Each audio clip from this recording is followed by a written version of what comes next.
The motel map hanging behind the front desk had been there longer than I had.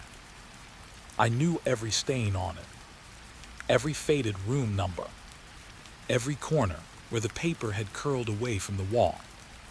That was why what happened at 2:17 in the morning still bothers me years later. Because I know what I saw. And I know what wasn't there. The night had been painfully quiet.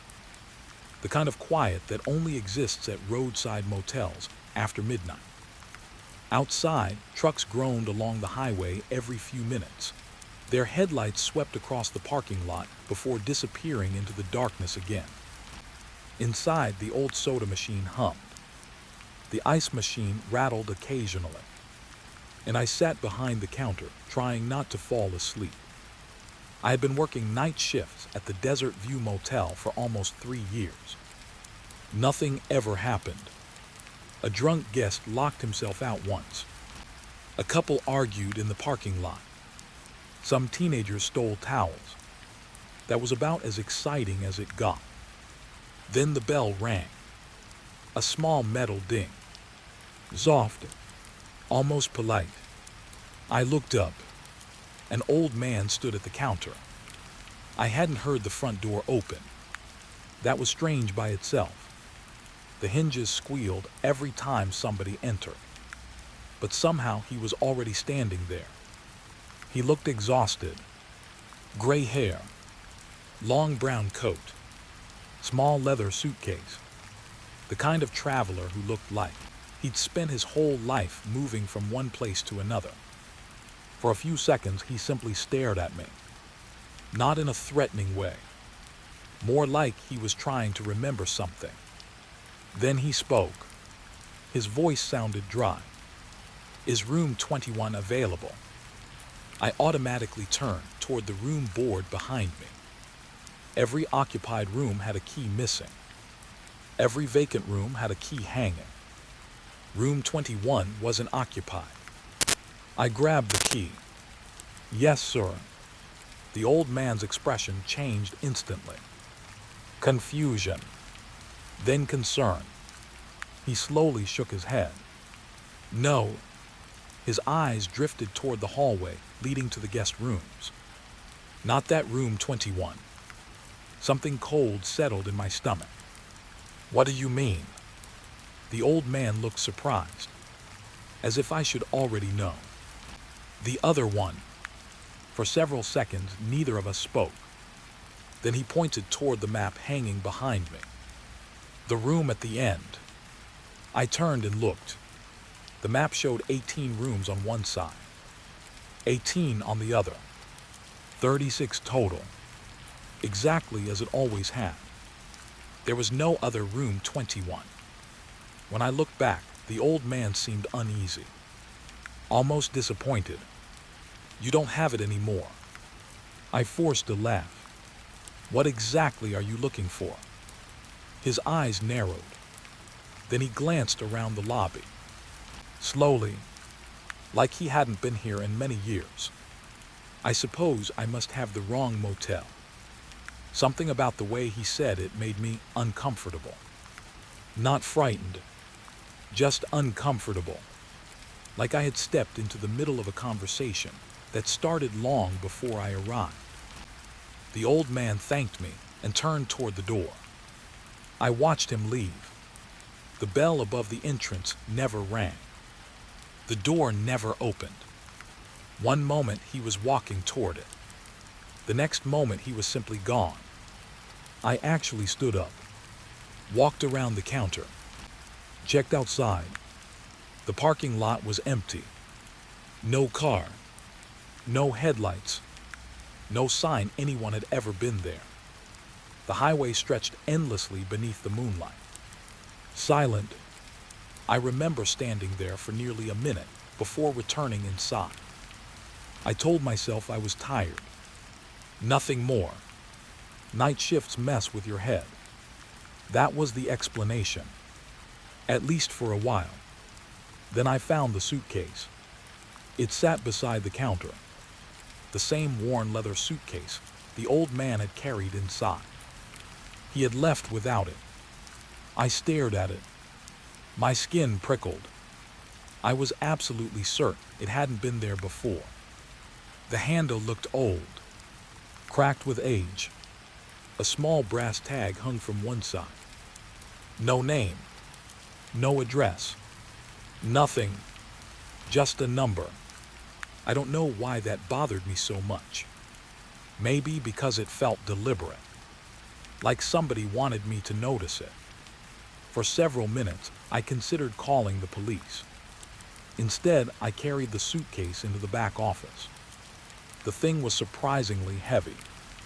I placed it on the desk. Then I opened it.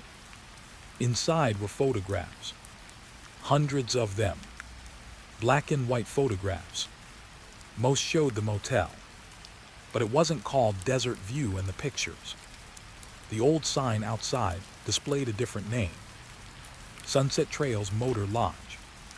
I had never heard of it. The building looked almost identical. Same structure, same parking lot, same office, just older. I continued flipping through the photographs. Guests stood beside cars from the 1950s. Families smiled at the camera. Children played near the ice machine. Then I found something strange. Several photos showed a hallway. A hallway I had never seen before. The room numbers caught my attention immediately. The corridor stretched far beyond the end of the building. Impossible. I knew the motel layout better than anyone. There was no space for another hallway. No extra rooms. Nothing. Yet there they were. Clear as day. My mouth felt dry. I turned over one of the photographs. Written on the back were 4 words. East Wing, summer 1961. I checked another photo. Same handwriting. Same location. East Wing. The motel didn't have an east wing. At least not anymore. A sudden thump echoed somewhere above me. I nearly jumped out of my chair. The ceiling creaked. Then everything became quiet again. I looked toward the office door. The hallway outside sat empty beneath the dim yellow lights. For the first time that night, I locked the office door. Something felt wrong. Not dangerous, just wrong. Like discovering a room in your house that shouldn't exist. I spent the next hour searching old records. Most motels keep everything. Invoices, maintenance reports, ownership papers. Buried inside a filing cabinet, I found documents dating back decades. And eventually I found it. A floor plan, dated 1962. My heart began beating faster.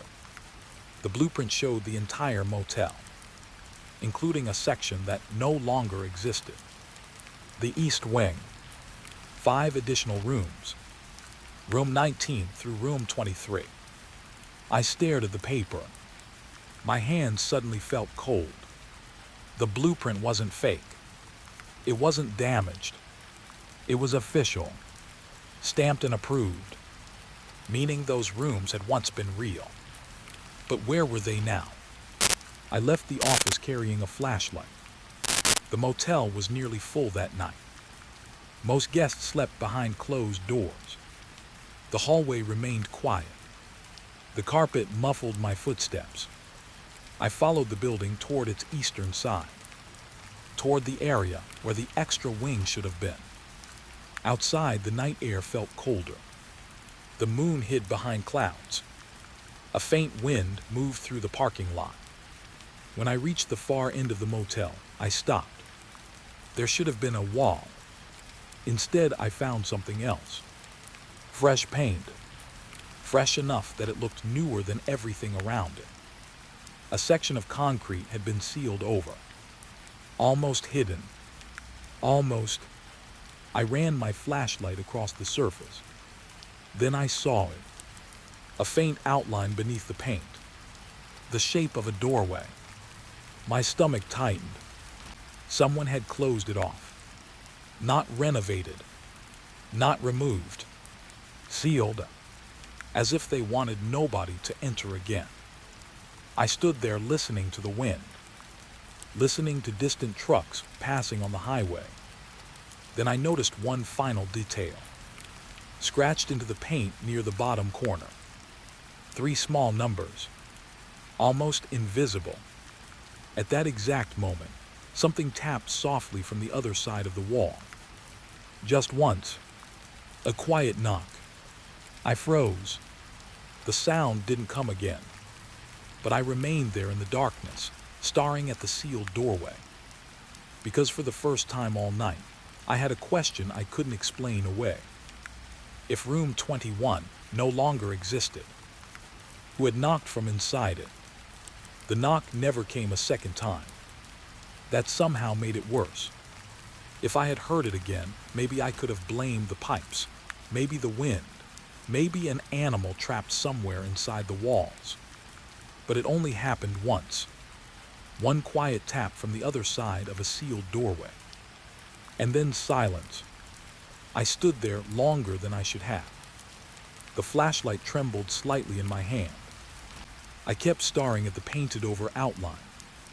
The number scratched into the concrete. The same number from the suitcase. The same number the old traveler had asked for. For a moment, I actually considered breaking through the wall. The thought felt ridiculous the second it entered my head. I was standing behind a roadside motel at nearly 3 in the morning. Alone, talking myself into investigating a room that officially didn't exist. I finally backed away. The night air suddenly felt colder. As I walked back toward the office, I kept glancing over my shoulder. The sealed doorway remained motionless, hidden beneath layers of paint and concrete. But I couldn't shake the feeling that someone was standing behind it. Waiting, watching. I didn't sleep after that. Not that I could have anyway. I sat in the office with the old blueprint spread across the desk. The East Wing. 5 missing rooms. Room 19 through room 23. I kept tracing the lines with my finger, trying to understand how an entire section of a building could simply disappear. At around 4 in the morning, I noticed something strange. The security cameras. One monitor showed the main hallway. Another showed the parking lot. Another covered the vending machines.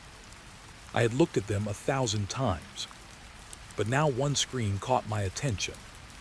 Camera 7. The image was filled with static. Just snow. Nothing else. I frowned. Camera 7 didn't exist. We only had 6 cameras. I leaned closer. The label was definitely there. Cam 7. For a second, I wondered if exhaustion was finally getting to me. Then the static flickered. My heart skipped. A hallway appeared. Only for a moment. Then vanished again. I froze. The hallway looked old. The wallpaper was different. The carpet was darker. The lighting carried a yellow glow that didn't match the motel. Static returned. Then the image flickered again. The hallway reappeared. Longer this time. And I saw something that made my stomach tight.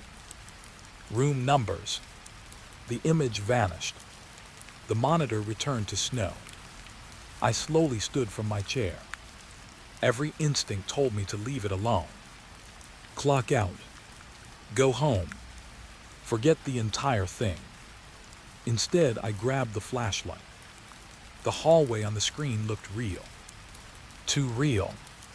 And now I needed to know where it was. The motel was silent as I stepped outside the office. Most guests were asleep. Only the distant hum of air conditioners filled the darkness. I walked down the main corridor, past room 12, past room 14, past room 16. Everything looked normal, exactly as it always had. Yet something felt different. The air seemed heavier, like a storm was approaching. When I reached room 18, I stopped. This was the end, the final room. Beyond it sat a plain wall. Nothing else. I already knew that. I had walked this hallway hundreds of times. Still, I raised the flashlight. The beam slid across the wall. Paint, concrete, old stains. Nothing unusual. Then I noticed a thin shadow near the floor. A line, barely visible. I crouched. My pulse quickened. The line continued upward. Straight, vertical, like the edge of a hidden door. I swallowed. Suddenly, the wall didn't look like a wall anymore. It looked like something covering another entrance. I placed my hand against it. The surface felt colder than the surrounding concrete. A strange pressure settled inside my chest. I wasn't afraid exactly. Not yet. I was curious. And curiosity can be far more dangerous. I pushed. Nothing happened. I pushed harder. Still nothing. Then I heard footsteps. Soft, slow, coming from somewhere beyond the wall. I froze. The footsteps continued. 1, 2, 3, moving deeper into the darkness. Not approaching. Walking away. The sound felt distant, as though it came from a hallway hidden just behind the concrete. Every hair on my arm stood up. The footsteps stopped. Silence returned. Then something clicked. A mechanical sound. Very faint. The wall shifted. Just slightly. I stepped back immediately. Dust drifted from the ceiling. A narrow gap appeared where no gap should have existed. My flashlight beam slipped through. Darkness waited beyond. Complete darkness. I stared for several seconds. Then I squeezed through. The opening closed behind me with a soft thud. The sound echoed. I turned around instantly. The doorway had vanished. Only a solid wall remained. My mouth went dry. For a brief moment, panic surged through me. I forced myself to breathe. Think. Stay calm. Find another exit. The flashlight beam swept forward. And that's when I saw it. The hallway. The one from the photographs. The one from the security monitor. The one that wasn't supposed to exist. It stretched ahead of me. Long. Silent. Impossible. Room 19 stood nearest. Its brass number reflected the flashlight. Beyond it waited room 20. Then 21. Then 22. Then 23. Exactly as shown on the blueprint. I expected the corridor to end there. It didn't. The hallway continued. Farther. Much farther. More doors appeared in the distance. My breathing slowed. Something about the sight felt deeply wrong. The motel wasn't large enough for this. The building ended outside. I knew it did. Yet this hallway stretched onward, as if the structure had somehow unfolded into a much larger place. I took a cautious step forward. The carpet muffled my footsteps. The air smelled old, like dust trapped inside a sealed attic. As I passed room 19, I noticed the door standing slightly open. Just an inch. A thin strip of darkness visible inside. I stopped. Part of me wanted to keep moving. The other part needed answers. I pushed the door gently. The room revealed itself. A motel room. Normal at first glance. Bed, lamp, desk, television. Then I noticed the dust. Everything was covered in it. Thick layers. Years of neglect. The lamp sat frozen beneath gray powder. The bed remained perfectly made, as though someone had prepared the room and never returned. I stepped inside. The flashlight crossed the desk. A guest registration card rested there. My heart skipped. The paper looked decades old. I picked it up carefully. One name appeared at the top. Harold Finch. Check-in date, August 14th, 1961. I stared at the paper. That date was over 60 years old. Yet the room looked untouched, preserved, forgotten. The flashlight moved again. A suitcase sat beside the bed. Old leather, cracked handle, exactly like the suitcase from the office.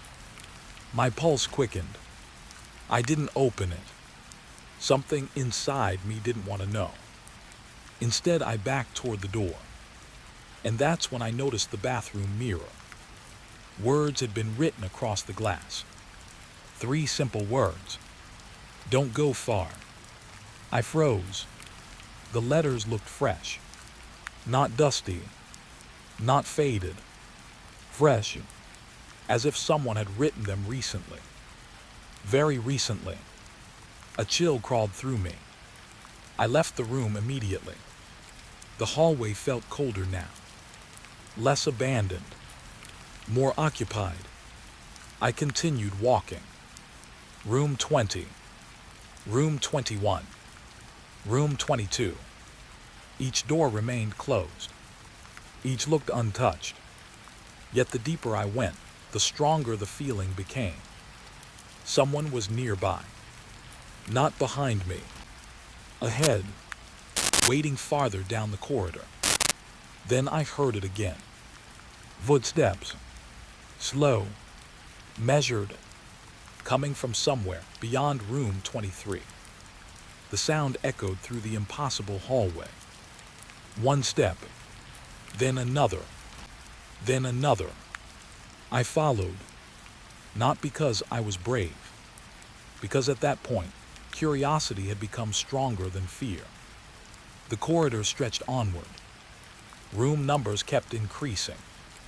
The motel should have ended long ago. Yet the hallway continued into darkness. And as I followed those distant footsteps, I finally realized something that terrified me more than the hidden rooms themselves. The farther I walked, the older everything became. The wallpaper changed. The lights changed. The room numbers changed style. It was as if I wasn't simply moving deeper into the building. I was moving deeper into time. And somewhere ahead of me, beyond the reach of my flashlight, I caught sight of a figure turning a corner. An elderly man carrying a worn leather suitcase. The same man who had asked for room 21. The same man who had vanished from the lobby.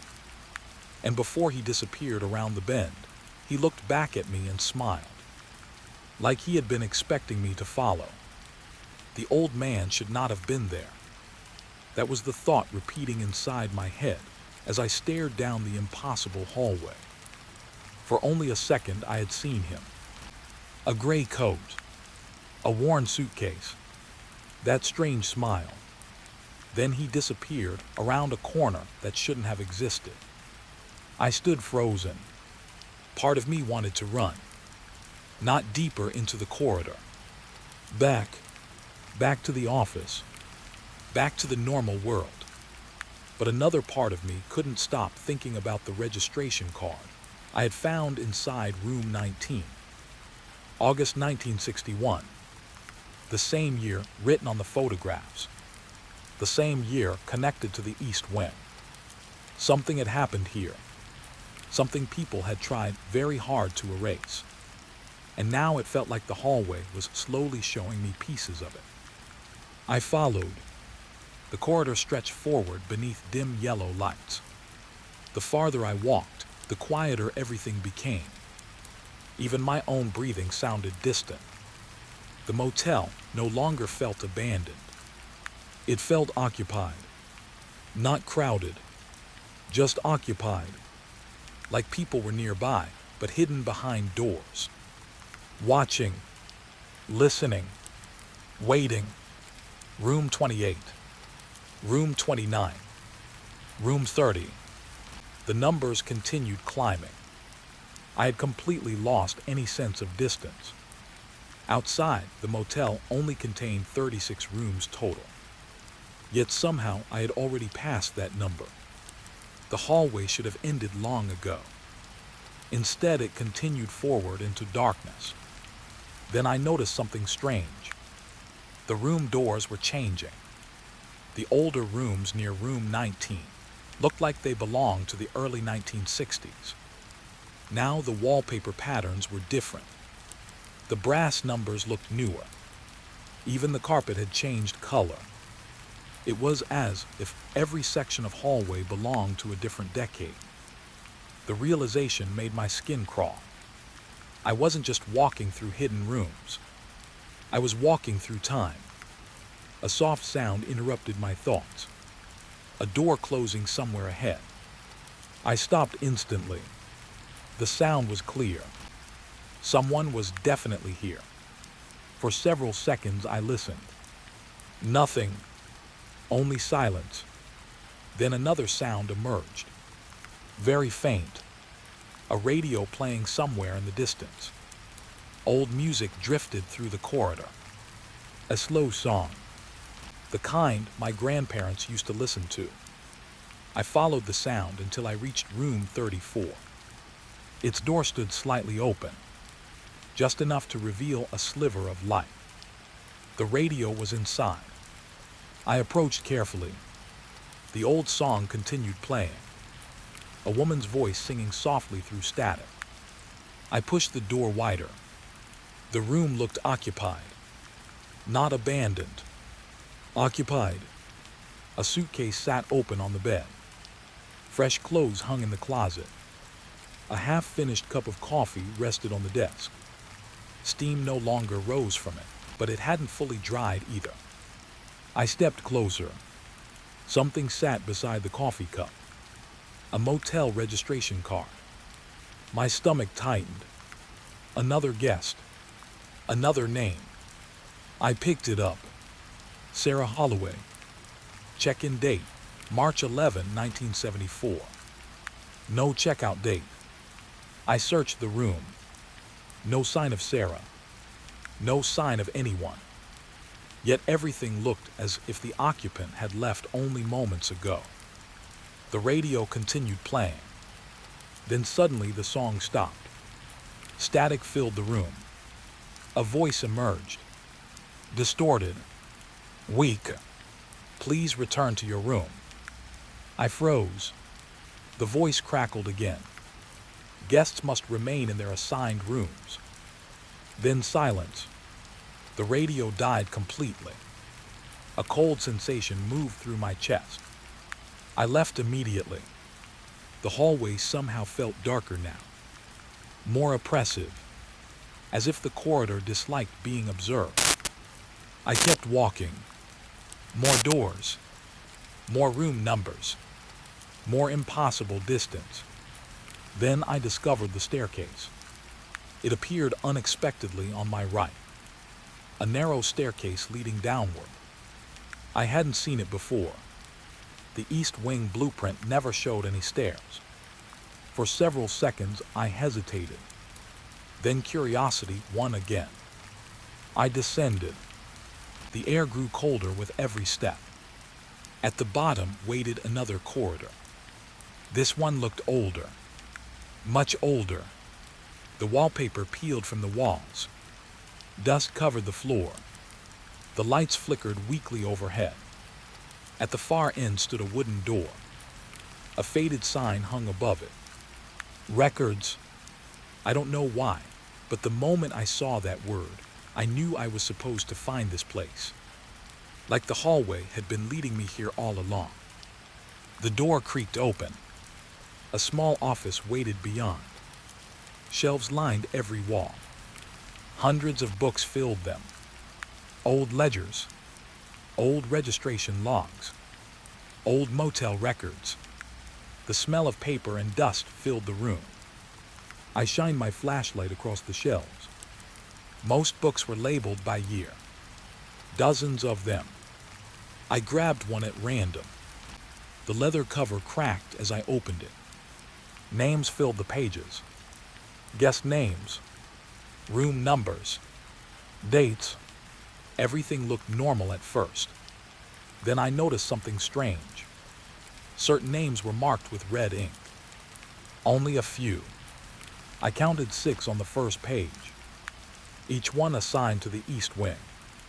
Room 19. Room 21. Room 22. I flipped through more pages. The red names kept appearing. Different years. Different guests. Same rooms. By now my pulse was racing. I grabbed another ledger. Then another. The pattern continued. The same 5 rooms appeared over and over. And every red-marked guest shared one thing in common. No checkout date. Not one. I pulled more books from the shelves. Soon I had dozens scattered across the floor. The years stretched forward. Different decades. Different guests. Same missing checkout dates. The realization hit me slowly. These people never left. A terrible silence filled the room. I looked at the names again. Hundreds of entries. Maybe more. The number kept growing the deeper I searched. Then I found something that made my blood run cold. A ledger from 2014. My own year. I opened it carefully. Most pages looked normal. Then I found the East Wing entries. 5 names, all marked in red. One of them looked familiar. Very familiar. I stared at it, trying to understand why. Then it clicked. The old traveler. Harold Finch. The same name from room 19. The same name from 1961. Except this entry wasn't from 1961. It was dated 2014, 53 years later. Yet the name was identical. The room number was identical. Even the signature looked identical. My hands started shaking. That wasn't possible. No one stays at a motel for 50 years. No one checks into the same room across multiple decades. The ledger slipped from my fingers. It landed open on another page. A page near the back. My flashlight beam fell directly onto a familiar name. I stopped breathing. The name belonged to me. My full name, written clearly in black ink. Room 23. Check-in date. Tomorrow. Not today. Tomorrow. I stared at it for several seconds, certain I was reading it wrong. But the words never changed. The date remained. Tomorrow. A cold sweat formed across my neck. I checked the page again. The handwriting matched every other entry. The ink looked old, as though it had been written years ago. Yet it described a day that hadn't happened yet. A day that hadn't even arrived. I backed away from the ledger. My mind struggled to process what I was seeing. Someone had written my name here before I ever entered the hallway. Before I even knew the East Wing existed. Then another discovery caught my eye. Beside my name sat a red mark. The same mark carried by every missing guest. Every vanished traveler. Every person who never checked out. The room assigned to me was room 23. My chest tightened. Suddenly, the room felt too small. Too quiet. The shelves seemed to lean inward. The darkness beyond the doorway appeared deeper than before. Then I heard footsteps again. Slow. Measured. Approaching from the corridor outside. One step. Then another. Then another. I shut the ledger immediately. The footsteps continued. Getting closer. Not rushing. Not hunting. Simply approaching. Like someone arriving for an appointment. I switched off my flashlight. Darkness swallowed the room. The footsteps stopped just outside the door. Silence settled over everything. For several long seconds, nothing moved. Then a calm voice spoke from the hallway. A voice I recognized instantly. The old traveler. Harold Finch. Room 23 is ready. The silence that followed felt heavier than any scream. And somehow, deep inside, I knew he wasn't talking to someone else. He was talking to me.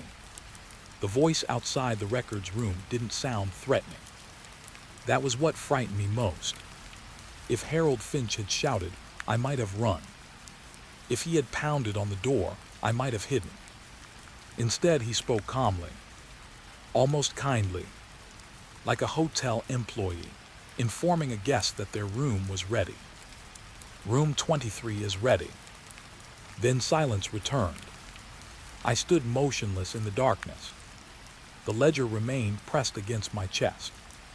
My own name was still written inside it. A check-in date that hadn't happened yet. A red mark beside it. The same mark carried by every guest who never checked out. I waited. 5 seconds. 10. 30. Nothing. Finally, I switched on the flashlight. The beam shook slightly. The hallway outside was empty. Harold Finch was gone. I stepped into the corridor. Cold air drifted through the impossible wing. For the first time since entering, I noticed something strange about the silence.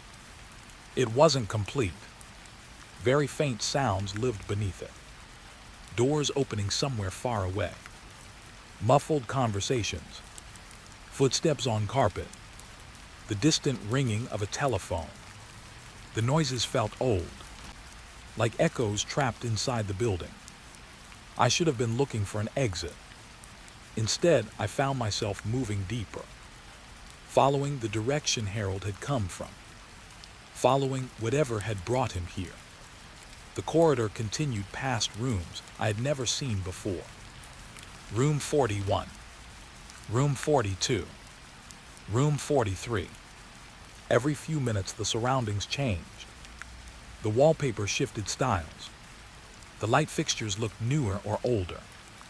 Some sections felt like the 1960s. Others felt like the 1980s. Then the early 2000s. It was as if the hallway wasn't connected to space anymore. Only time. And every decade the motel had ever existed remained trapped here. Waiting. Preserved.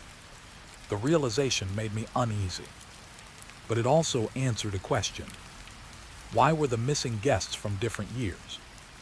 Why did some disappear in 1961, while others vanished in 2014? Because this place wasn't collecting people from one moment. It was collecting people from all of them. I walked for what felt like an hour, maybe longer. My watch had stopped working. The second hand remained frozen. The flashlight never dimmed. The hallway never ended. Then I noticed something ahead. A glow. Soft golden light. Different from the yellow motel lights. Warmer. Almost inviting. The corridor widened as I approached. The carpet changed again. Cleaner.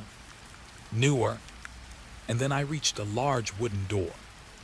Unlike every other door in the hallway, this one had no room number. No handle. No key slot. Only a brass plaque. One simple word. Management. I stared at it. My pulse quickened. Something inside me knew this was important. This was the reason the East Wing existed. The reason it had been sealed. The reason people vanished. I stepped closer. The door slowly opened by itself. Not dramatically. Not suddenly. Just enough to reveal the room beyond. A soft light spilled into the hallway. I entered. The office looked frozen in time. Old furniture, wood-paneled walls, dust-free surfaces. A desk sat near the center. Someone was seated behind it. An elderly man. Not Harold Finch. Someone older. Much older. White hair.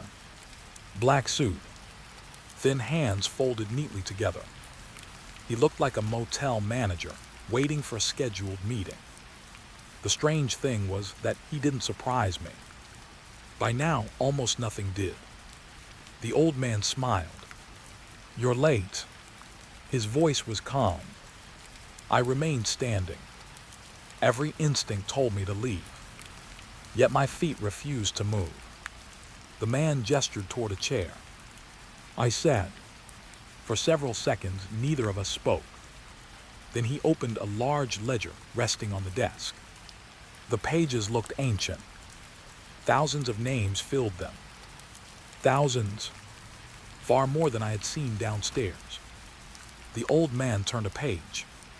Then another. Then another. Name after name. Date after date.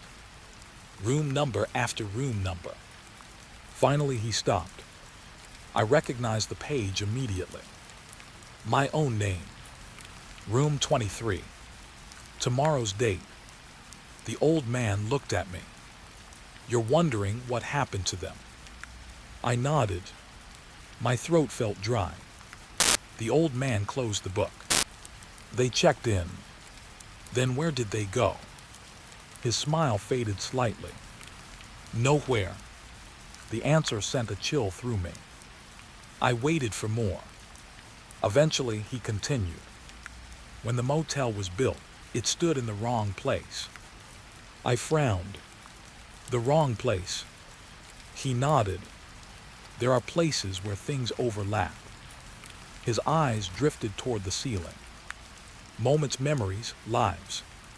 The room suddenly felt colder. The old man continued speaking. "The builders didn't understand what they found. Nobody did." His fingers brushed the ledger. The east wing was different from the start. Images flashed through my mind. The impossible hallway. The changing decades. The vanished guests. The old photographs.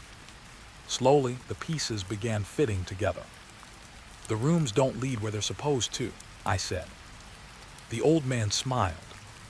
"Exactly." Silence filled the office. I could hear a clock ticking somewhere, though I couldn't see one. The guests who disappeared. My voice trailed off. The answer already felt obvious. They never left. The old man nodded. They crossed over. I stared at him. "What does that mean?" For the first time, sadness appeared in his eyes. "It means the motel remembers them." The words hung in the air. The motel remembers them. Not kills them. Not traps them. Remembers them. Then another realization struck me. A much worse one. If they're remembered. I swallowed. Then why erase the east wing? The old man's expression darkened. For several seconds he said nothing. Then he slowly stood. "Because memory grows." The room trembled. Very slightly. Like a building settling. The old man walked toward a window. I hadn't noticed the window before. Darkness existed beyond the glass. Not night. Something deeper. An endless black void. The old man pointed. "Look." I stepped closer. At first I saw nothing. Then shapes emerged. Hundreds of them. People. Standing in the darkness. Watching the motel. Some wore clothes from the 1960s. Others from the 1970s. The 1980s. The 1990s. Different decades. Different lives. All standing together. Waiting. My chest tightened. The missing guests, every single one. Harold Finch stood among them. So did Sarah Holloway, and countless others. None appeared dead. None appeared injured. They simply stood there, watching, like travelers waiting for transportation that never arrived. The sight broke something inside me, because I suddenly understood. The East Wing wasn't trapping ghosts. It was collecting people, holding them between moments, between places, between time itself. The old man spoke quietly. Every year the motel remembers more. I looked at him. What happens when it remembers everyone? The question seemed to bother him. For the first time, uncertainty appeared on his face. That's why they sealed it. A heavy silence followed. The building trembled again, slightly stronger this time. The darkness beyond the window shifted. The figures outside seemed closer now. Much closer. The old man looked tired, ancient, as though he had spent decades carrying a burden nobody else understood. Then he handed me something. A brass room key. Room 23. My stomach dropped. I don't want it. I know. His voice remained gentle. But it's yours. I backed away. The key felt heavy in my hand, far heavier than it should have. The office suddenly seemed smaller, the walls farther away, the shadows deeper. And then something happened. A loud crack echoed somewhere outside. The old man's face changed instantly. Not fear, concern. He moved toward the door. I followed. The hallway beyond had transformed. Doors stood open. Every room, every single room. People emerged from them. Dozens, hundreds, guests from different decades, different years, different lives, all stepping into the corridor. Not speaking, not running, simply walking toward one destination, toward the end of the hallway, toward room 23. My room. A terrible realization hit me. The ledger hadn't predicted my future. It had assigned it. The old man looked at me one final time. Someone has to stay behind. The hallway lights flickered. The crowd continued approaching. Slowly, endlessly. And as I stared into that sea of silent faces, I finally understood why the East Wing had been erased from every map, every blueprint, and every official record. Not to hide what was inside, but to stop anyone else from finding the door. The last thing I saw before the lights went out was Harold Finch standing among the crowd, still carrying his suitcase, still smiling, and this time he was holding a second room key, the key to room 23. The newspaper clipping was folded so many times that it looked ready to fall apart in my hands. I almost threw it away. That part still bothers me, because if I had tossed it into the trash that afternoon, I probably would have left the motel the next morning. I would have finished my travel article, driven to the next town, and never learned what happened to the people who disappeared there. Instead, I unfolded it, and everything changed. I had come to Cedar Pines Motel because I needed somewhere quiet. As a travel writer, I spent most of my time moving from place to place, documenting forgotten towns, strange roadside attractions, and old businesses struggling to survive. Cedar Pines fit perfectly. The motel sat beside a lonely highway surrounded by pine trees. The nearest gas station was 10 miles away. The nearest town was even farther. When I arrived, only 3 cars occupied the parking lot. Most of the rooms appeared empty. The vacancy sign buzzed softly above the office. Half the letters no longer worked. At night, only VAC and Y glowed through the darkness. The place felt forgotten, which was exactly why I liked it. The owner was a thin man named Walter. He looked to be in his 70s. Gray hair, tired eyes, a permanent expression of quiet worry. When I checked in, he barely spoke, just handed me a key and pointed toward room 12. The interaction lasted less than a minute. At the time, I assumed he was unfriendly. Later, I realized something else. He seemed distracted, like his attention was focused on something happening somewhere else, something he couldn't stop thinking about. My room overlooked the parking lot. The furniture was old but clean. The wallpaper had faded from years of sunlight. A small television sat on a wooden dresser. Nothing unusual. Nothing memorable. At least not yet. I spent most of the afternoon writing. The weather outside remained cloudy. Wind pushed through the pine trees. Their branches scraped softly against the building. The sound reminded me of fingernails brushing against fabric. Gentle, endless, almost hypnotic. Around sunset, I decided to explore. Old motels always collect interesting stories. Guests leave things behind. Owners keep forgotten photographs. Sometimes local history hides in unexpected places. I carried my notebook and wandered toward the office. Walter sat behind the counter reading a book. He glanced up briefly when I entered, then looked away.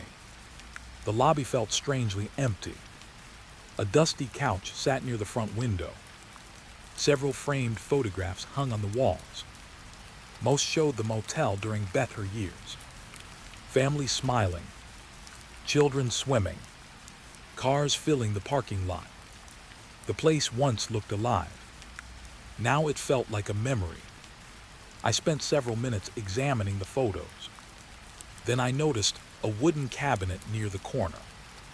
Old magazines filled the shelves. Tourist brochures, maps, newspapers. Most were decades old. I crouched beside it. The papers smelled musty, yellowed with age. One newspaper slipped loose as I searched through them. It landed on the floor. The front page was torn. Most of the article was missing, but one section remained intact. The headline immediately caught my attention. Third tourist missing from Cedar Pines Motel.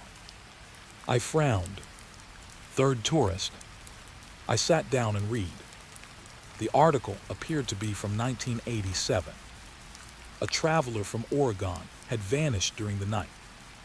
His car remained in the parking lot. His belongings remained inside his room. But he was gone. Police found no evidence of foul play. No signs of struggle. No witnesses. The article mentioned something else. 2 previous guests had disappeared under similar circumstances. Different years. Different rooms. Same motel.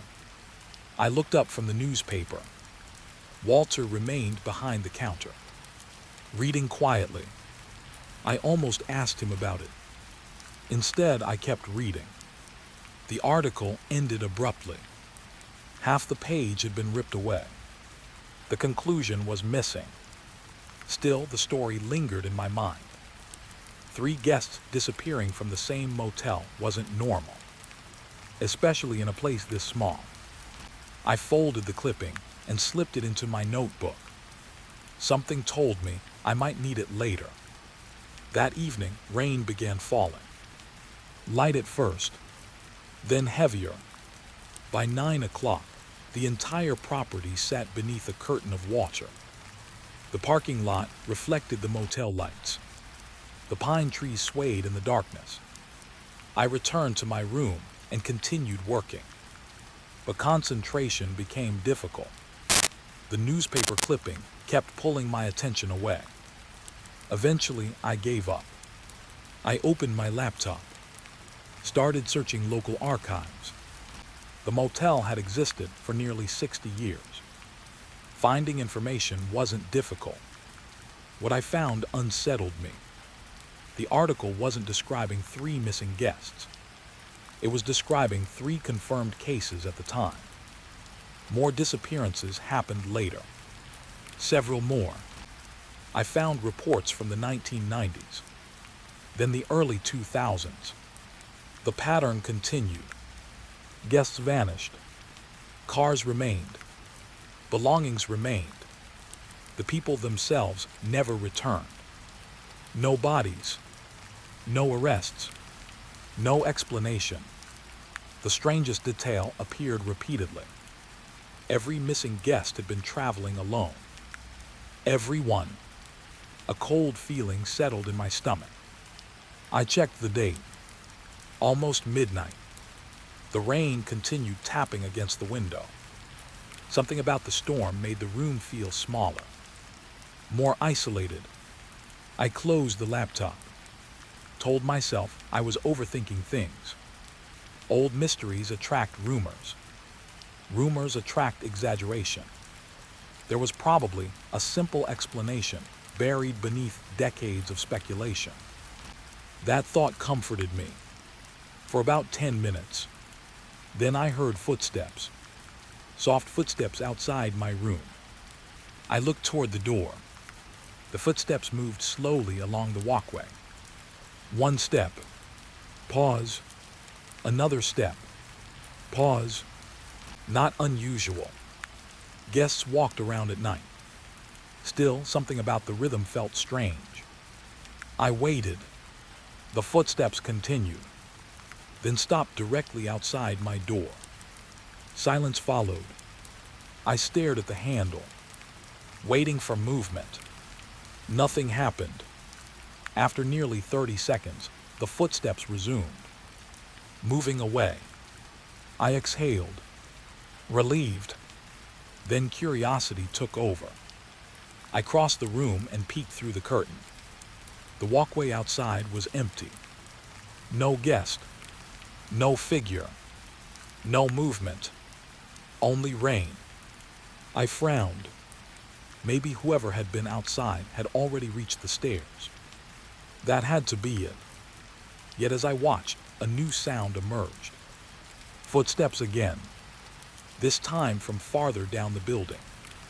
I followed the sound with my eyes. Room 16, room 17, room 18. The footsteps continued, then simply stopped. No door opened. No person appeared. The walkway remained completely empty. A strange chill crawled across my arms. I closed the curtain immediately. For the first time that night, I locked the door. Sleep came slowly. Every small sound seemed louder than normal.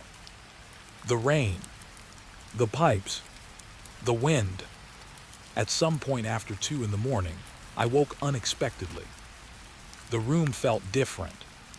Quiet, too quiet. The rain had stopped. The wind had stopped. Everything outside seemed frozen. Then I noticed light moving beneath my door. A shadow crossed the gap. Someone standing outside. My pulse quickened. The shadow remained there for several seconds. Motionless, listening, watching. Then it moved away. The floorboards creaked softly. The footsteps returned. Slow, measured, traveling toward the far end of the motel. I sat upright. Part of me wanted to ignore it. Another part remembered the newspaper clipping, the missing guests, the abandoned cars, the unsolved disappearances. I looked toward the window. The parking lot sat beneath pale moonlight now. Most rooms remained dark, but one room caught my attention. Room 18. Light glowed behind its curtains. A warm yellow light. Steady, unmoving. I remembered something from earlier. When I arrived, Walter told me room 18 was closed for repairs. Nobody was staying there. Nobody was supposed to be there. Yet someone was clearly inside. I watched for several seconds. Then I noticed a silhouette moving behind the curtains. A person, tall, motionless, standing near the window, watching the parking lot, watching the motel, watching everything. A sudden feeling settled deep inside me. Not fear, not yet. Something stranger. The uncomfortable feeling that a story I had been researching was no longer history. It was happening again. And as I stared at the figure inside room 18, another thought quietly entered my mind. If guests had really been disappearing from Cedar Pines Motel for decades, how many of them had stayed in that room before they vanished? The voice said my name before I ever heard the words clearly. That was what woke me. Not a loud sound, not a scream, just the strange feeling that someone had whispered my name from somewhere inside the wall. I opened my eyes. The room was dark. The digital clock beside the bed read 2:43 a.m. For a few seconds, I lay still beneath the blankets, listening. The motel felt silent, the kind of silence that exists only in isolated places. No traffic, no televisions, no distant conversations, only the soft hum of the air vent above the window.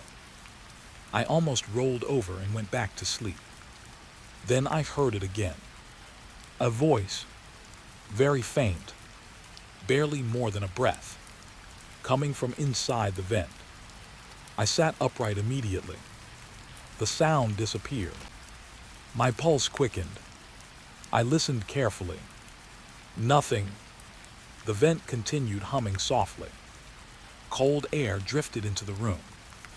I rubbed my face. Maybe I had imagined it. After everything I'd read about the missing guests, my mind was probably connecting things that weren't really there. That explanation felt reasonable, comforting even. Then another voice drifted through the metal grate. This time I heard actual words. He's still awake. The voice sounded distant, muffled, like two people speaking from another room. Every trace of sleep vanished. I climbed out of bed and crossed the room. The carpet felt cold beneath my feet. I stood directly beneath the vent. The voices continued. A man and a woman, speaking quietly, too quietly to understand most of it. Fragments reached me, broken pieces. Not supposed to. I can't leave. He doesn't know yet.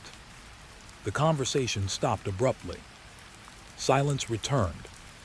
I stared at the vent. My heart beat faster than it should have. The walls of the motel were thin.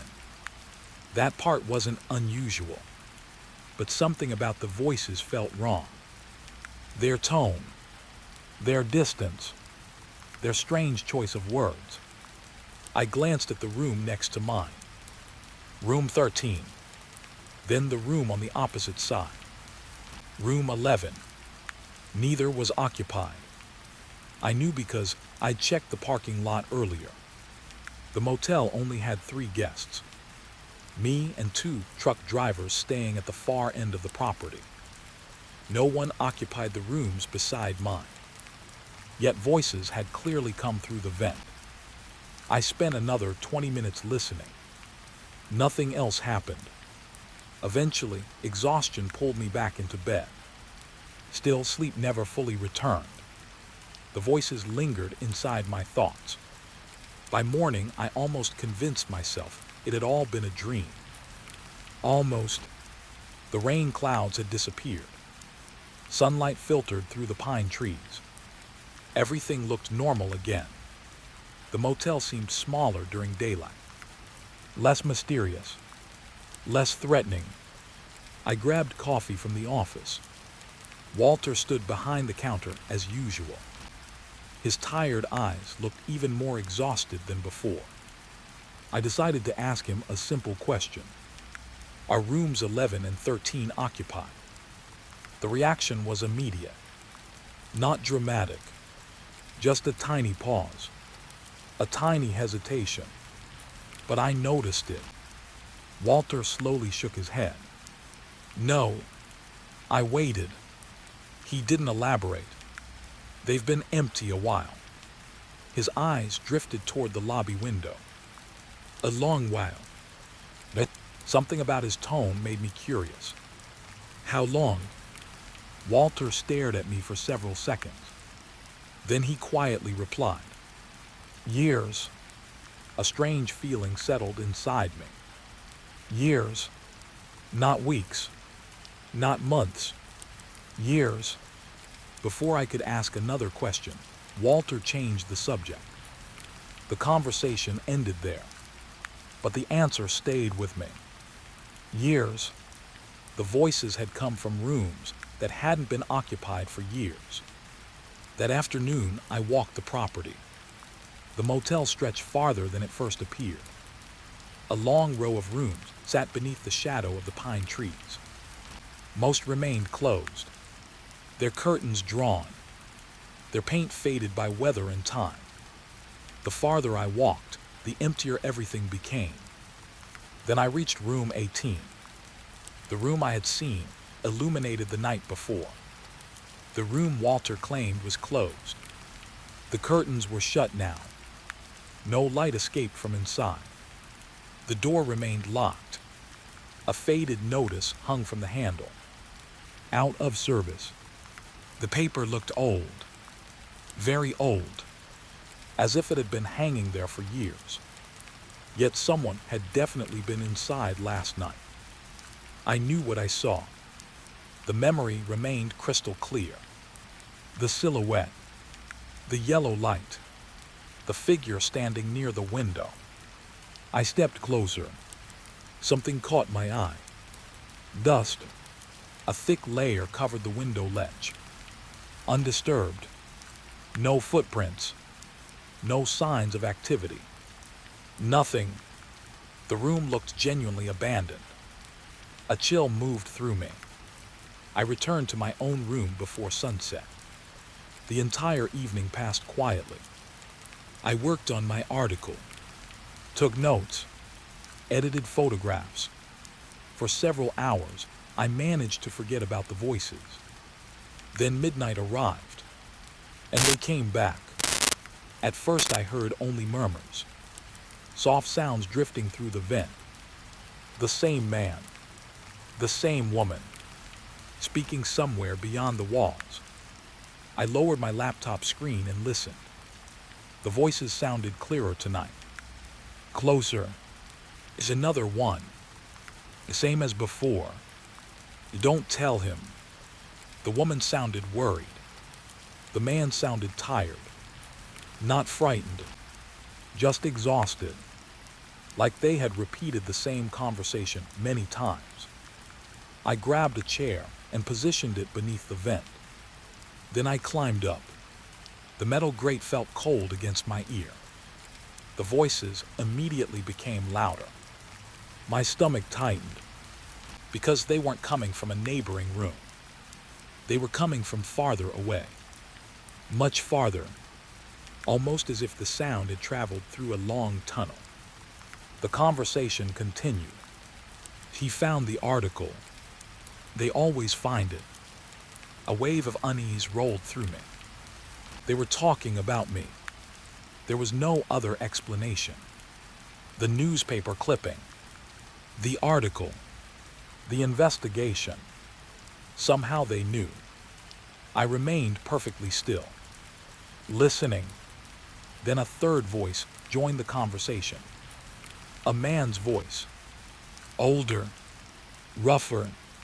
The moment I heard him speak, a cold sensation ran through my chest, because I recognized the voice.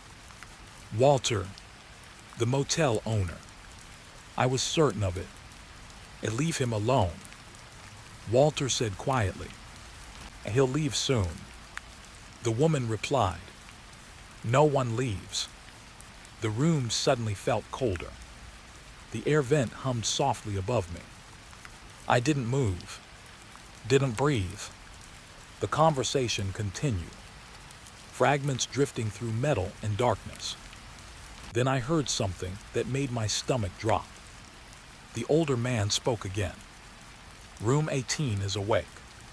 The voices immediately fell silent. Not gradually, instantly, as though someone had ended the conversation. I climbed down from the chair. My hands were shaking. Room 18 is awake. Not open. Not occupied. Awake. The wording felt deliberate, meaningful, and deeply wrong. I barely slept that night. The next morning, I decided to inspect the vent system. A maintenance hatch sat behind the motel. Old metal ducts ran beneath the roofline. After searching for nearly an hour, I finally located the section connected to my room. The ductwork looked ancient, much older than the rest of the building. I followed it with my eyes. The metal tunnel stretched across several rooms, then disappeared toward a section of the motel that no longer existed. I frowned. That couldn't be right. I checked again.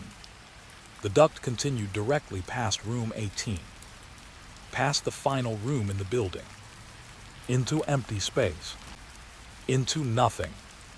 The realization sent a strange chill through me. The ventilation system connected to rooms that weren't there anymore. Rooms that had been removed, or hidden, or forgotten. I spent the rest of the afternoon digging through local records online. The deeper I searched, the stranger things became. Several old floor plans showed additional rooms attached to the motel decades ago. A separate wing, long demolished, at least officially.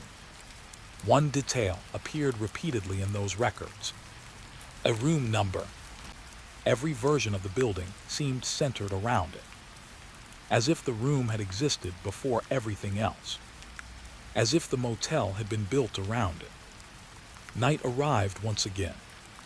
The pine trees swayed outside my window. The parking lot sat empty beneath pale moonlight. I turned off my lamp and waited. 2:43 a.m. Exactly the same time as before. The voices returned. Only this time they weren't whispering. They were arguing. The sounds drifted through the vent in broken fragments. Urgent, fearful, desperate. Then I heard a sentence that made every hair on my body stand up. The woman whispered it, softly, like a warning. He's standing outside your door. I froze. The voices immediately stopped. The motel fell silent. Slowly, I turned my head toward the entrance. A thin strip of moonlight stretched beneath the door, and within that pale strip, I could see the shadow of someone's shoes. Perfectly still, waiting, listening, just outside. The shadow remained outside my door for almost a minute. I never heard breathing, never heard movement, just the outline of shoes beneath the narrow strip of moonlight. Standing there, waiting, watching. Then without warning, the shadow slowly moved away. The footsteps that followed were soft, measured, the same footsteps I had heard the night before. They traveled down the walkway toward room 18, then disappeared. I didn't sleep after that. There wasn't much point. Every time I closed my eyes, I imagined someone standing outside the room again, listening through the door, waiting for me to open it. By sunrise, I had made a decision. I wasn't leaving. Not yet. The sensible thing would have been to pack my bags and drive away. But curiosity had already sunk its hooks into me. The voices knew about the newspaper clipping. They knew I was investigating. and somehow they knew things before they happened. I needed answers. That morning, Walter looked worse than ever. Dark circles hung beneath his eyes. His hands trembled slightly while pouring coffee. I watched him from across the lobby. Something was eating away at him. Something connected to this motel.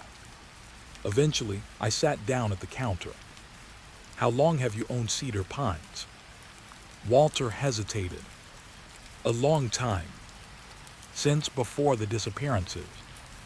His eyes immediately dropped to the countertop. The reaction told me everything.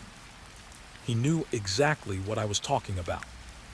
For several seconds, neither of us spoke. Then Walter quietly said something unexpected. "Some questions are expensive." I frowned. "What does that mean?"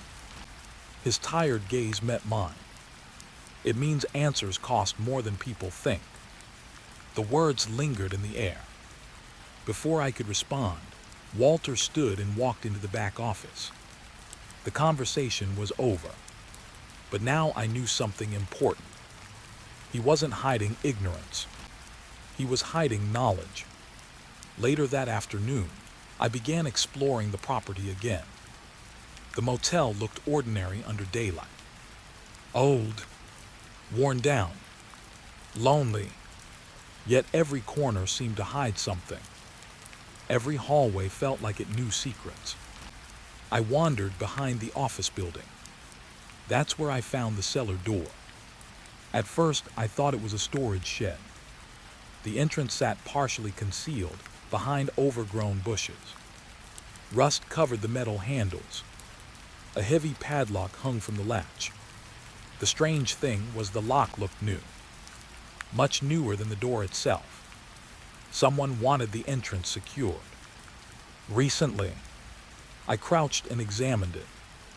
Then I noticed scrape marks on the concrete. Fresh scrape marks. The door was being opened regularly. My pulse quickened. The motel officially had no basement. At least none mentioned in public records. Yet here was a locked entrance hidden behind the office. I took several photographs, then returned to my room. The discovery stayed with me all evening. By midnight, I couldn't stop thinking about it. At 1 o'clock, I grabbed my flashlight.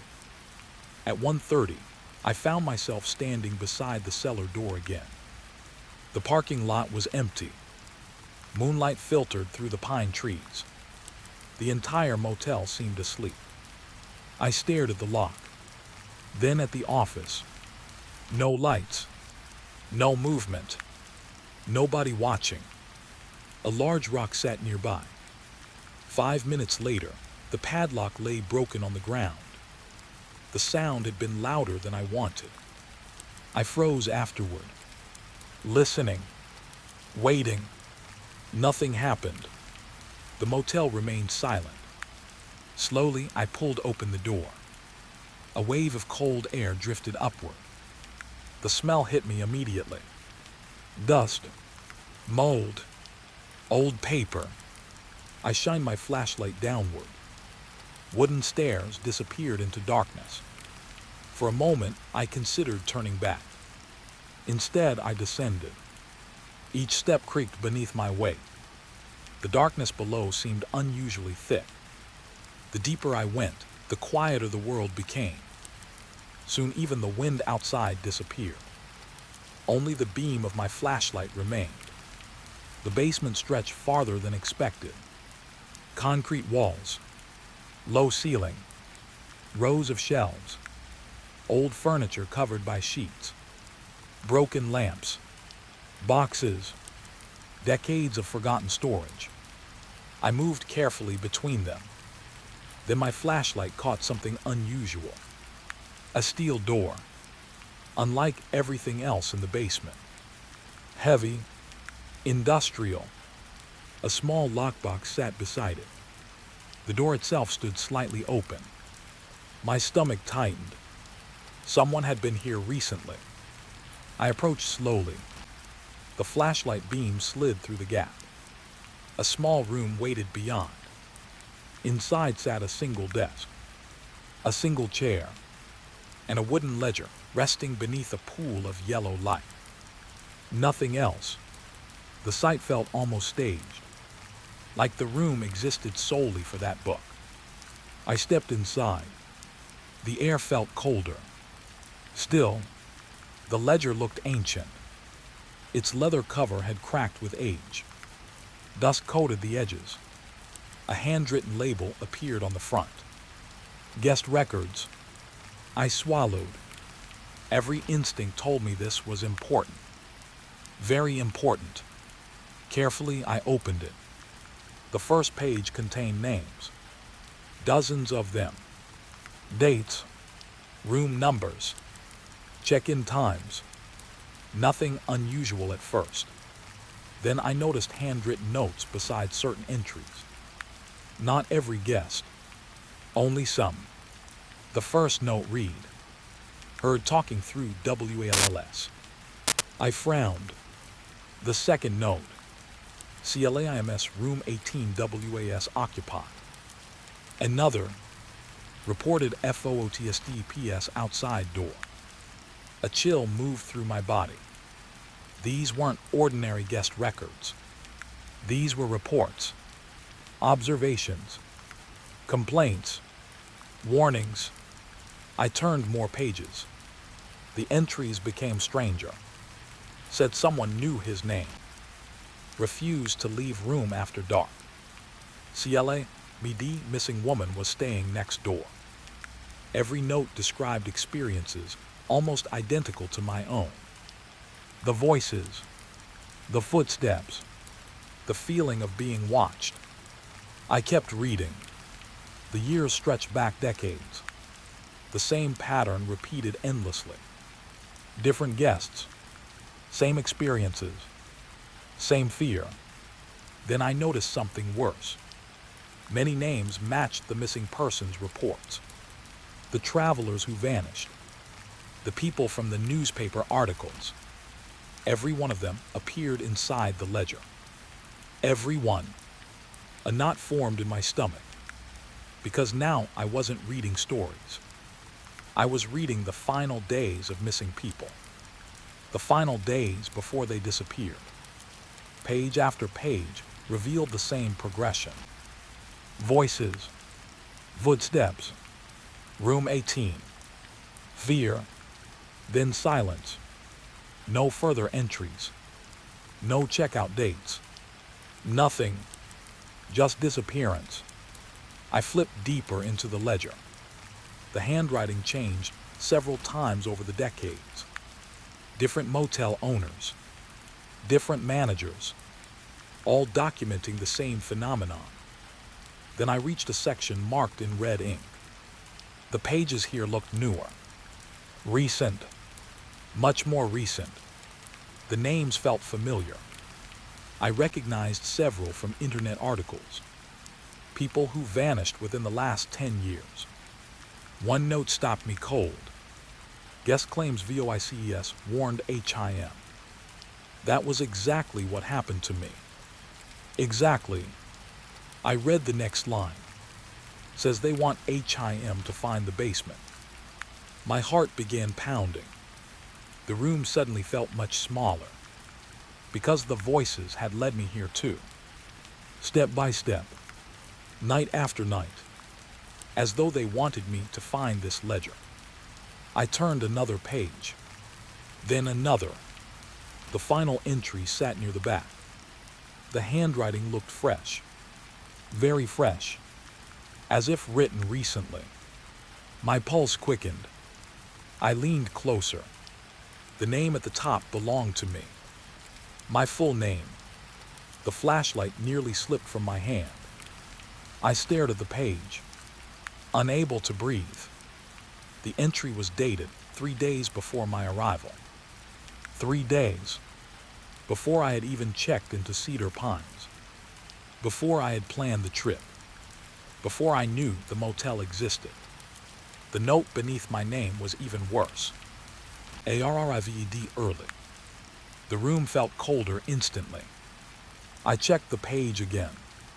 The words remained unchanged. Arrived early. Not arriving soon. Not expected. Arrived. Past tense. As if someone believed I was already here. The silence around me suddenly felt unnatural. Heavy. Watching. Then I noticed another line written beneath the note. Smaller handwriting. Almost hidden. The letters appeared shaky. Desperate. Do not trust WALTER. My stomach dropped. A sound echoed somewhere beyond the steel door. A slow footstep. Then another. Someone was walking through the basement. I immediately switched off the flashlight. Darkness swallowed everything. The footsteps continued. Slow. Deliberate. Approaching the room. And as I sat frozen beside the ledger, another realization quietly settled into my mind. The person approaching already knew I was down there. I knew someone was standing outside the steel room. I couldn't see them, couldn't hear breathing, but the footsteps had stopped only a few feet away. The darkness felt occupied, alive. I sat motionless beside the ledger, one hand pressed against the old leather cover, the other gripping my flashlight. Seconds stretched into minutes. Then a voice emerged from beyond the doorway. Quiet, tired, familiar. You shouldn't be down here. Walter. For some reason, hearing his voice scared me more than hearing a stranger. Because now I knew he had been watching. Maybe for days. Maybe longer. The silence between us felt heavy. Eventually, I switched on the flashlight. The beam revealed the doorway. Walter stood there alone. His shoulders looked slumped. Exhausted. Not angry. Not threatening. Just tired. Very tired. For a moment, neither of us spoke. Then his eyes drifted toward the open ledger. A sadness crossed his face. The kind of sadness that comes from seeing something inevitable finally happen. You found it. I slowly stood. The flashlight shook slightly in my hand. What is this place? Walter looked away. The question seemed to hurt him. For several seconds he remained silent. Then he quietly replied, "A mistake." The answer frustrated me. I stepped closer. People disappeared. I know. You documented it. I know. You hid it. His expression darkened. No. That single word surprised me, because it sounded honest. Not defensive. Not guilty. Just honest. Walter slowly entered the room. His eyes remained fixed on the ledger. You think I buried the truth? Didn't you? He shook his head. I buried what was left. The words hung in the air. A strange answer, but somehow it felt important. I stared at him, waiting. Eventually he sighed. Then he sat in the chair beside the desk. For the first time since arriving at Cedar Pines, it looked like he had finally decided to stop hiding. The motel wasn't always like this. His voice sounded distant, like he was remembering something painful. When my father bought the property, guests stayed for years without problems. I listened carefully. Walter continued. Then room 18 changed. A cold sensation moved through me. Again, room 18. Everything led back to room 18. Every mystery, every disappearance, every warning. Walter rubbed his eyes. The first guest vanished in 1974. I remembered reading that name in the newspaper archives. A salesman, traveling alone, never found. Walter nodded when I mentioned it. After him, more disappeared. The room seemed colder now, The basement lights buzzed softly overhead. I waited for the explanation, the answer, the missing piece. Instead, Walter asked a question. Have you ever noticed something strange about the motel? I frowned. Besides everything, a faint smile appeared, then vanished. The guest count. I thought about it. 3 guests, 2 truck drivers and me. At least that's what I believed. Walter slowly shook his head. Look again. The statement confused me. Then I remembered something. The parking lot, the empty rooms, the strange footsteps, the voices. A realization slowly began forming. What do you mean? Walter leaned forward. There are more guests here than you think. The words sent a chill through my chest. I stared at him, waiting. Then Walter opened the ledger. His trembling fingers turned several pages. Name after name filled the paper. Missing guests, travelers, tourists, salesmen, families, decades of entries. Then Walter pointed toward a specific column. Status. I hadn't paid attention to it before. Most entries contained simple words. Checked out. CNCLLED. Extended. Then I noticed another category. Still present. My stomach tightened. There were dozens of them. Dozens. Maybe hundreds. Names dating back 30 years. 40 years. Even 50. Still present. I looked up slowly. Walter watched my reaction. They never left. The room fell silent. I stared at the page again. Still present. The words felt impossible. Yet somehow I already knew what he meant. The footsteps. The voices. The shadow outside my room. The figure inside room 18. Every strange experience pointed toward the same horrifying conclusion. Some guests never checked out. Not because they died. Because they stayed. A wave of unease rolled through me. Stayed where?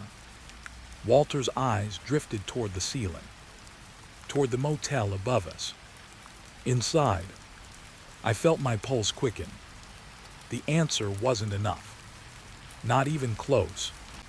But before I could ask another question, Walter stood abruptly. His face had gone pale. Very pale. He was listening to something. I heard it a second later. Footsteps. Dozens of them. Somewhere above us. Moving across the motel. Slowly. Deliberately. Walter looked frightened. Truly frightened. For the first time. They know you're here. The statement hit me immediately. Who? The missing guests. The voices. Whatever occupied room 18. I didn't get the chance to ask. Walter grabbed the ledger, then motioned toward the basement door. Come on. The urgency in his voice left no room for argument. We hurried through the storage area, past shelves, past broken furniture, past decades of forgotten junk. The footsteps above us continued, growing louder, more numerous, almost synchronized, like an entire crowd moving together. A terrible image entered my mind. Hundreds of people walking through the motel hallways. People who should have been gone. People who never left. We reached the stairs. Walter stopped suddenly. His face tightened. He looked upward. I followed his gaze. Someone stood at the top. A silhouette. Motionless. Blocking the exit. The basement lights flickered. My breath caught. The figure didn't move. Didn't speak. Simply watched. Then another silhouette appeared beside it. Then another, then another. The narrow staircase slowly filled with silent shapes. A crowd, watching us, waiting. The atmosphere changed instantly. The air felt thicker, heavier, like the building itself was holding its breath. Walter stepped backward. His face looked defeated. Not surprised. Defeated. As though he had expected this day to arrive eventually. The silhouettes remained motionless. Yet I could feel their attention. Every one of them focused on me. The newest guest. The newest name inside the ledger. Then something unexpected happened. One figure stepped forward. A woman, middle-aged, wearing clothes from another decade. Her face appeared strangely familiar. For several seconds, I couldn't understand why. Then I remembered. The newspaper clipping. One of the missing tourists. I had seen her photograph. The realization hit me like ice water. My legs nearly gave out. The woman looked exactly the same. Not older, not younger, exactly the same. More figures emerged behind her. Faces from old articles, faces from archived photographs, people who officially vanished decades ago, people standing right in front of me. Not ghosts, not corpses, something worse. Residents. The woman finally spoke. Her voice sounded gentle, almost kind. You found the list. My throat felt dry. Nobody moved. Nobody blinked. The entire staircase remained packed with silent faces. Watching, listening, waiting. Then the woman smiled faintly and asked a question that terrified me more than anything else I'd experienced. Did they tell you why we stayed? The wording struck me immediately. Not trapped, not taken, stayed, as if they had chosen it. Walter closed his eyes. The reaction didn't escape me. Whatever answer existed, he already knew it. And he didn't want me hearing it. The woman continued speaking. We were never the missing people. A chill moved through the basement. Every instinct screamed that something was wrong. Deeply wrong. She slowly pointed upward, toward the motel. The missing people are the ones who leave. The sentence shattered every assumption I'd built since arriving. For a moment, I couldn't even process it. The missing people are the ones who leave. Then another realization began creeping into my mind. A horrible possibility. If the people inside the motel weren't the missing guests, then who had been driving away all these years? Who had been returning home? Who had continued their lives after checking out? The woman smiled again, and somehow that smile felt sad. Not threatening, sad, like someone preparing to deliver terrible news. Above us, the footsteps continued moving through the motel. Hundreds of them now. Endless, patient, and as I stared into the crowd of familiar faces, I realized the true mystery was no longer what happened to the guests who vanished. The real mystery was what walked out of Cedar Pines Motel pretending to be them. I knew something was wrong the moment she stepped out of the rain. Not because she looked dangerous, not because she looked strange. Quite the opposite. She looked completely normal. And somehow that was worse. The storm had been pounding the motel for hours. Sheets of rain slammed against the office windows. Thunder rolled across the mountains. The neon vacancy sign outside flickered weakly through the darkness. Business was dead. Nobody traveled these roads during storms like this. At least nobody sensible. I was halfway through a cup of stale coffee when I noticed movement outside. A figure crossing the parking lot. Alone. No car. No headlights. No luggage. Just a woman walking through the rain. At first I assumed a vehicle had broken down nearby. Maybe she needed a phone. Maybe directions. But as she approached the office, a strange feeling settled into my stomach. The highway sat nearly 3 miles away. Nothing existed between the road and the motel except forest. Dense forest. The kind people avoided after dark. Yet here she was, walking out of the storm, as if she had appeared from nowhere. The office door opened. Wind rushed inside. Cold rain followed. The woman stepped across the entrance mat. Water dripped from her clothes. Her dark hair hung against her shoulders. She looked to be in her early 30s, maybe younger. For several seconds she simply stood there, breathing heavily, staring at me, not frightened, not confused, just lost, deeply lost. "Can I help you?" I asked. The woman blinked, slowly, as though the question required effort. Then she spoke. "I think I need a room." Her voice sounded soft, uncertain, like someone waking from a dream. I nodded. Of course. She approached the counter.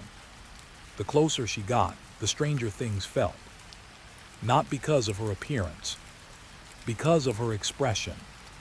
People checking into motels usually carried emotions. Stress, relief, exhaustion, annoyance, something. But her face looked empty. Not emotionally empty. Memory empty. As though she was trying to remember how to be a person. I slid the registration form toward her. "Just fill this out." The woman stared at the paper. Several seconds passed. Then she looked up. "I don't know my name." I laughed softly. At first I thought she was joking. She wasn't. The realization arrived almost immediately. Her eyes never changed, never smiled, never moved. "I mean," she whispered, "I really don't know." The office suddenly felt smaller. The storm outside seemed louder. I studied her carefully. Drugs, head injury, shock. Nothing obvious stood out. "Do you have identification?" She slowly shook her head. "No." "What about a wallet?" Again she shook her head. "No." The answer should have raised alarms. Yet something about her seemed genuine. Terrifyingly genuine. The woman wasn't hiding information. She simply didn't have any. I asked more questions. "Where are you from?" She didn't know. "How did you get here?" She didn't know. "Do you remember driving?" "No." "Do you remember a family?" "No." "Friends?" "No." Nothing. Every answer remained the same. "I don't know." The more she spoke, the more unsettled I became. Because she wasn't struggling to remember. There was simply nothing there. Entire sections of her life seemed missing. Gone, like pages torn from a book. Thunder rattled the windows. The woman flinched slightly. The reaction looked childlike, instinctive. For a moment, I felt sorry for her. Whatever had happened, she clearly needed help. I finally handed her a room key. Room 8, closest room to the office. "Stay here tonight." She looked relieved, almost grateful. Then she paused. "How much?" I waved the question away. "We'll figure it out tomorrow." For the first time, a faint smile appeared. Small, fragile. Then she walked into the storm again. I watched her cross the parking lot. The rain swallowed her almost immediately. A few moments later, the light inside room 8 turned on. I expected that to be the end of it. I was wrong. An hour later, the phone rang. The sound startled me. The office had been silent. I picked up immediately. Front desk. No answer. Only breathing. Very faint breathing. Hello. Still nothing. Then a woman's voice emerged. Soft. Barely audible. Who's in room 11? I frowned. Room 11 was vacant. Had been vacant for months. No one staying there. Silence. Then the woman whispered something that made me sit upright. Then why is she standing in the window? The line went dead. I stared at the receiver. Slowly I checked the caller ID. Room 8. The woman. A cold feeling moved through my chest. I stood, crossed the office, looked toward room 11. Rain distorted everything. Water streamed across the glass. The parking lot shimmered beneath the neon lights. At first I saw nothing. Then lightning flashed. A bright white burst illuminated the motel. For a split second, I saw a figure standing behind the curtains of room 11. A woman, motionless, watching the parking lot. Then darkness returned. I blinked. The figure was gone. My pulse quickened. I kept staring. Nothing moved. The room remained dark, vacant, empty. Maybe lightning had created an illusion. A reflection. A trick of the storm. That's what I told myself.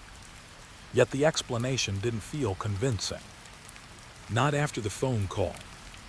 Around midnight, the rain became even heavier. The power flickered twice. The motel lights dimmed, then recovered. I was checking reservation records when another call arrived. Room 8 again. I answered immediately. This time the woman sounded frightened. Actually frightened. The hallway. What hallway? A pause followed. Then her voice trembled.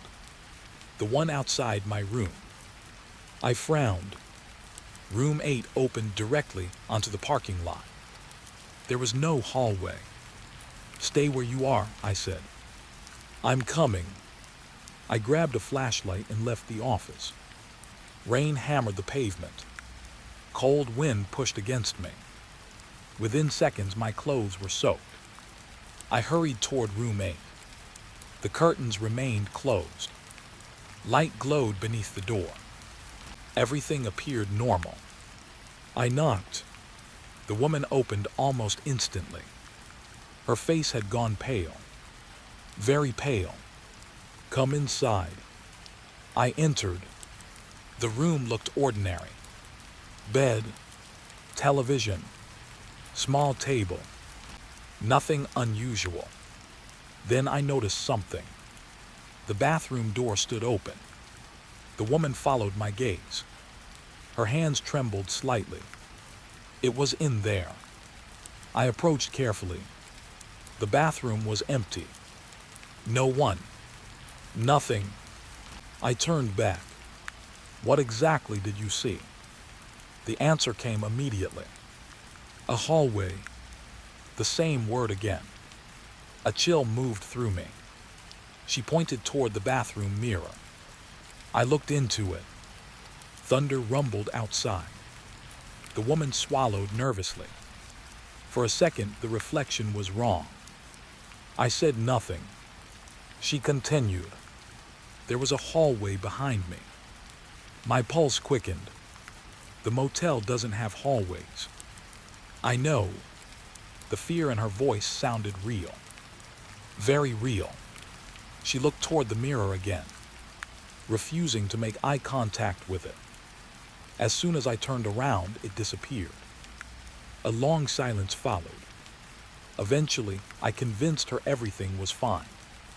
The storm, stress, Memory loss.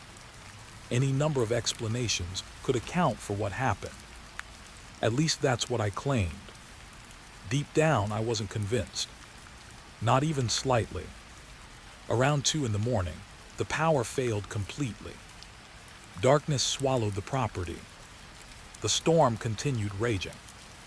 I sat inside the office listening to rain strike the roof, waiting for electricity to return. Then I heard footsteps.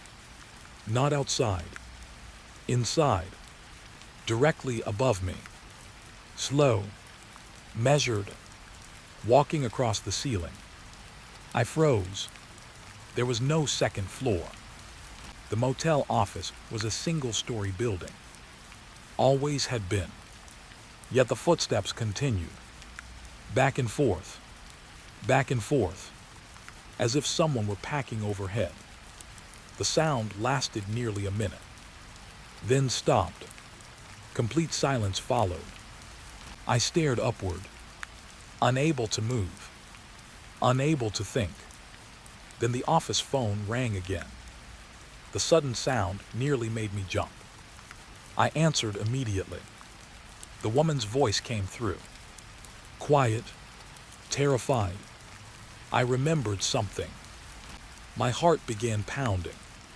Finally, a memory, a clue, something. What did you remember? For several seconds, she didn't answer. When she finally spoke, her voice sounded distant, like she was looking at something she didn't understand. I've been here before. A cold sensation spread through my body. I looked toward room 8 through the rain-covered window. The light inside still glowed. Steady, unmoving. Then the woman whispered something else. Something that stayed with me long after the storm ended. I think I died here. The first thing she asked me the next morning was whether room 7 was still occupied. Not whether the storm had passed. Not whether the power was back. Not whether I believed what she said about dying here. Just one question. Is the person in room 7 still there? I stared at her across the office counter. The woman looked exhausted. Dark circles sat beneath her eyes. Her clothes were dry now, but her expression carried the same distant confusion as before. Maybe worse. Outside, sunlight covered the parking lot. The storm had moved on. Everything looked normal, ordinary, yet nothing felt normal anymore. Room 7 is empty, I said. She immediately shook her head. No. The certainty in her voice caught me off guard. I glanced toward the row of motel rooms. Room 7 sat 3 doors away from hers. Curtains closed. Door locked. Exactly as it had been for years. The room wasn't available for guests. Hadn't been since before I bought the motel. Water damage had ruined half the interior. The room remained sealed while I slowly saved money for repairs. Nobody lived there. Nobody entered it. Yet the woman kept staring at it through the office window. He was there last night. My stomach tightened. Hey, she nodded. The man. A strange chill crept through me. What man? For several seconds she remained silent, as if trying to remember details that kept slipping away. Then she spoke softly. He was watching me. I didn't like the way she said it. Not because it sounded dramatic. Because it sounded personal. Intimate. Like she genuinely believed someone had spent the night staring at her through the darkness. I looked toward room 7 again. Nothing moved. The building sat peacefully beneath the morning sun. For a brief moment, I almost convinced myself she was suffering from trauma. Memory loss. Shock. Something explainable. Then she asked another question. One that made my skin crawl. Why did you lock him inside? The office suddenly felt very quiet. I forced a small smile.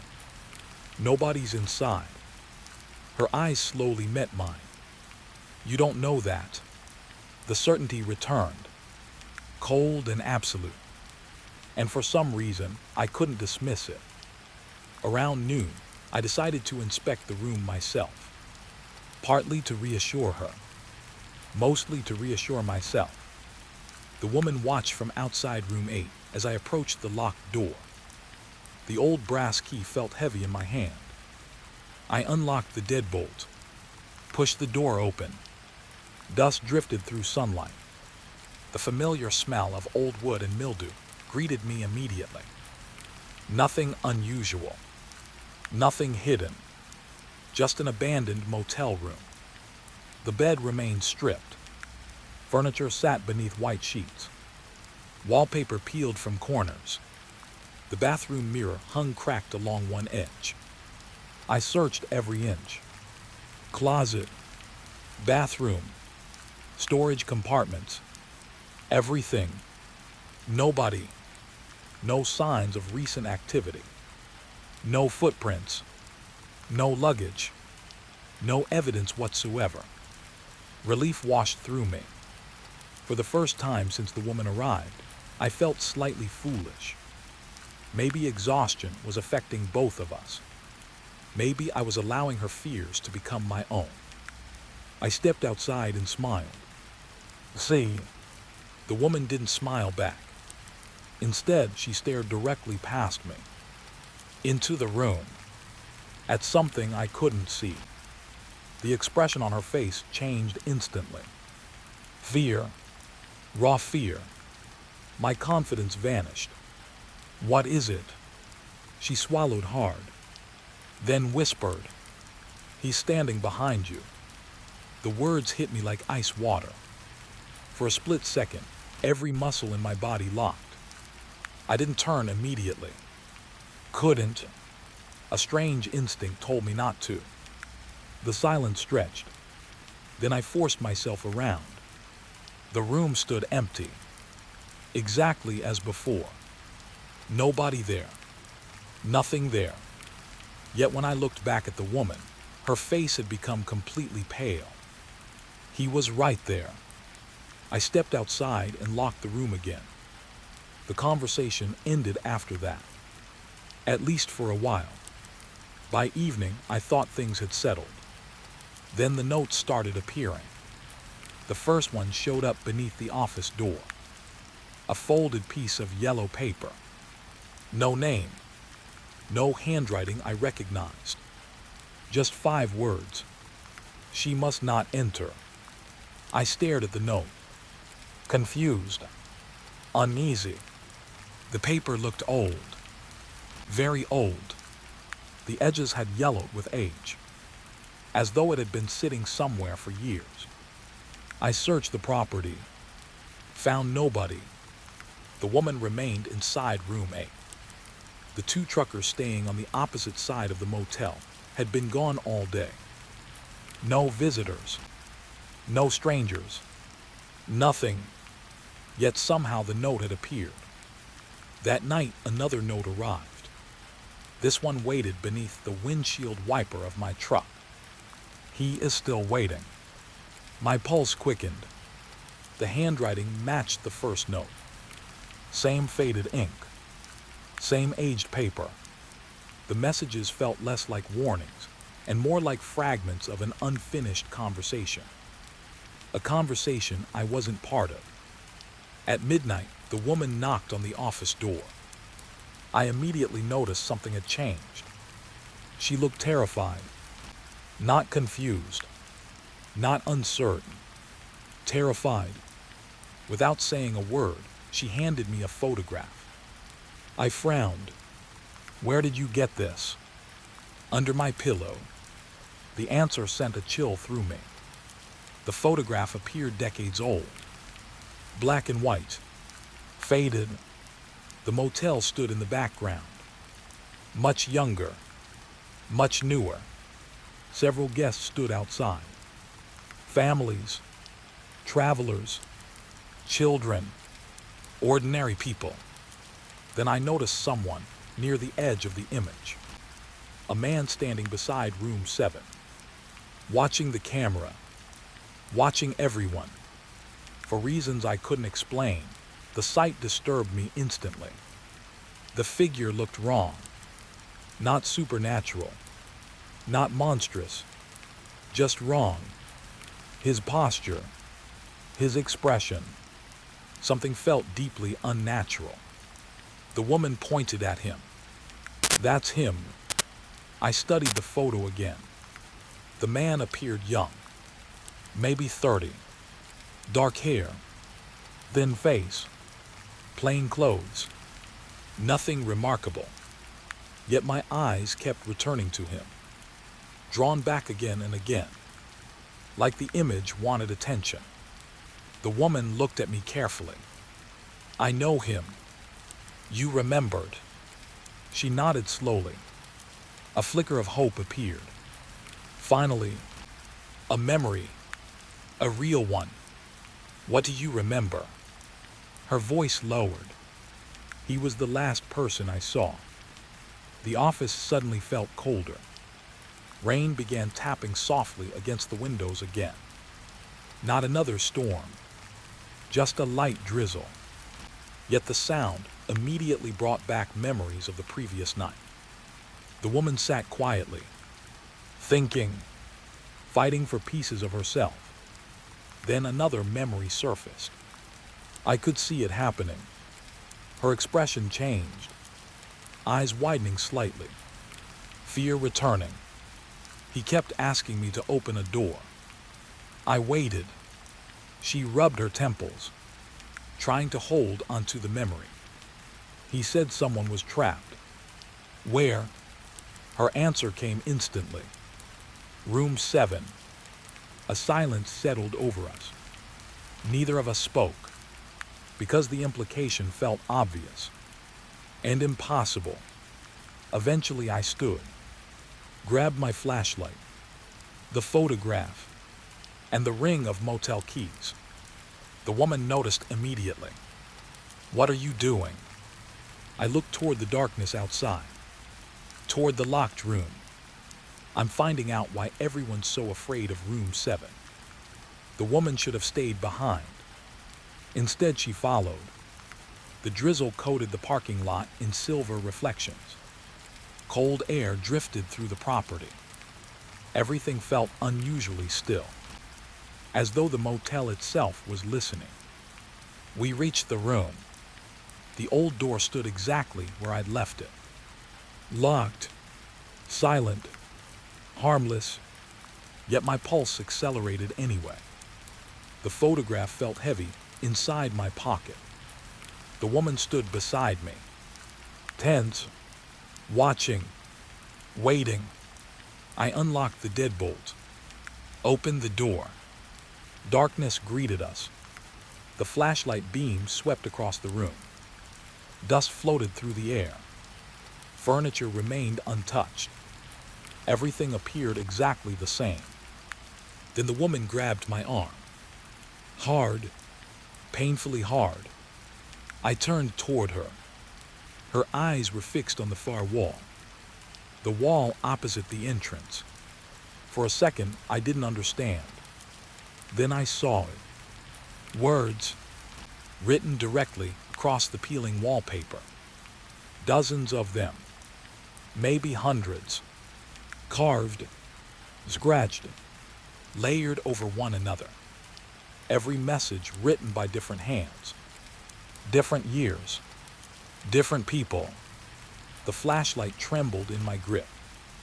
Most of the writing had faded with age, but one sentence remained visible above all the others. The letters stretched across the wall in deep, jagged marks. Do not let him out. The woman stopped breathing. I felt my stomach twist, because directly beneath that warning sat a second message. Newer, fresher, as though it had been carved recently. Only 3 words. 3 words that raised more questions than answers. He already left. I knew the night should have ended hours ago. That was the first thing that felt wrong. Not the messages on the wall, Not the woman with missing memories. Not even the photograph. The clock. The clock was wrong. I noticed it while locking room 7 again. The digital display on my phone read 3:14 a.m. I stared at it. Something about the number bothered me. It felt familiar, like I had already seen it several times. The woman stood beside me in the darkness. Her eyes looked distant, lost in thoughts she couldn't fully remember. "What's wrong?" she asked. I looked at the phone again. 3:14 a.m. Still, the same time. I frowned. Hadn't it been around 3 o'clock when we entered the room? Maybe. I wasn't sure. Exhaustion was catching up to me. The night had been long, strange, stressful. Still, something felt off. We returned to the office. I made coffee. The woman sat quietly by the window. Rain continued falling outside. Not heavy, just enough to blur the motel lights. Minutes passed, or at least I thought they did. Then I checked the clock again. 3:14 a.m. Exactly. Not a second different. A cold sensation crawled through my chest. I checked my watch. Same time. The office clock. Same time. Every clock showed 3:14. The woman noticed my expression. "What is it?" I swallowed. "Nothing." The lie sounded weak, because deep down I already knew. Something was very wrong. Half an hour later, every clock still read 3:14. The realization slowly tightened around my thoughts. Time wasn't moving. Or maybe we weren't. The idea sounded ridiculous. Impossible. Yet the evidence sat right in front of me. The coffee in my cup remained too hot. The rain outside never changed. The motel sign flickered in the exact same pattern over and over. Like reality itself had become stuck. The woman stood abruptly. Fear flashed across her face. I remember that. I looked at her immediately. "What?" Her breathing quickened. This happened before. A new memory had surfaced. I could see it. The same way someone might suddenly recognize a face from childhood. The woman pressed her hands against her temples. Everyone thought morning would come. My pulse quickened. "What do you mean?" Tears appeared in her eyes. Not from sadness, from terror. Morning never came. The words settled heavily between us. Then another memory arrived. And another. The pieces were finally starting to return. She looked toward the rain-covered parking lot, toward the darkness beyond the motel. I wasn't alone. I waited. The office seemed unusually silent. Even the rain sounded distant now. There were other people. Guests. She nodded. Lots of them. Her voice trembled. They all arrived during storms. A chill moved through me. Storms, just like tonight. The woman slowly stood, as though being pulled toward a memory she couldn't resist. They kept checking in after midnight. What happened to them? She looked directly at me, then whispered, "They never saw sunrise." The statement hit harder than I expected. Not because of what she said, because of how she said it. Like someone remembering an accident they survived, or thought they survived. I spent the next hour digging through old records. Anything connected to the motel. Anything connected to room 7. Anything connected to midnight arrivals. Eventually, I found something. Not inside the office. Inside an old storage closet behind the laundry room. A dusty cardboard box. Forgotten. Untouched. Inside were newspapers. Stacks of them, decades old, yellowed with age. The woman sat beside me while I searched. Page after page revealed ordinary local news. Road repairs, town events, advertisements. Nothing useful. Then I found a headline. My stomach immediately tightened. Bus crash claims 23 lives. The article was 41 years old. The date caught my attention first.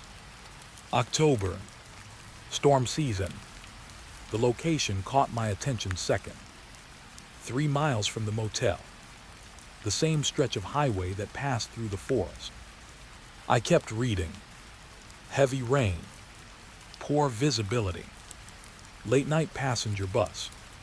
Lost control. Left the road. Plunged into a ravine. 23 dead. No survivors. A photograph accompanied the story.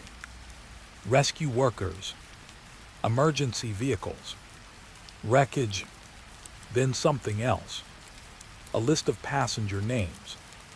The woman suddenly grabbed my arm. Hard. I looked at her.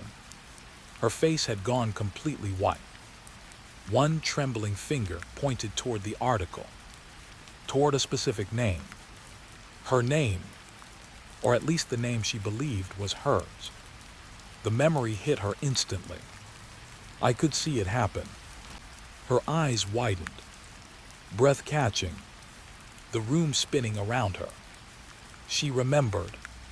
Not everything, but enough. I was on the bus. My pulse hammered. The silence that followed felt enormous. The woman stared at the newspaper, unable to look away. I remember the rain. Her voice sounded distant, fragile. The road. Another memory surfaced. I remember headlights. Then another. Screaming. Her breathing became uneven. The memories were returning too quickly now, flooding back, overwhelming her. I placed a hand on her shoulder. It's okay. But it wasn't okay, because I was beginning to understand something terrible.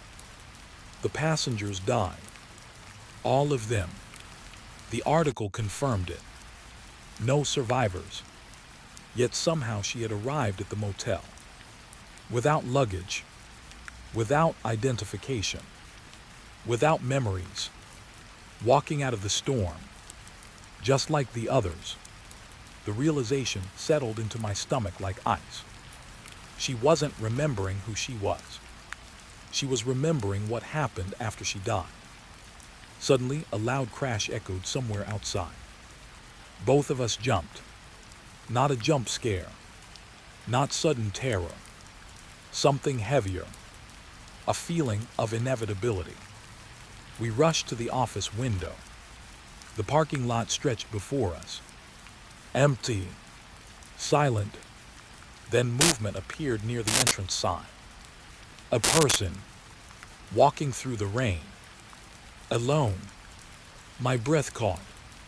Then another figure appeared. And another.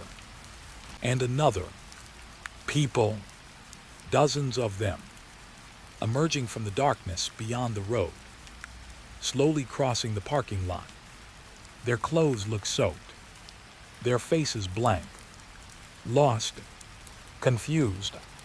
Exactly like the woman had looked the night before. The woman stared at them. Horrified. I know them. I felt cold all over. The figures continued approaching.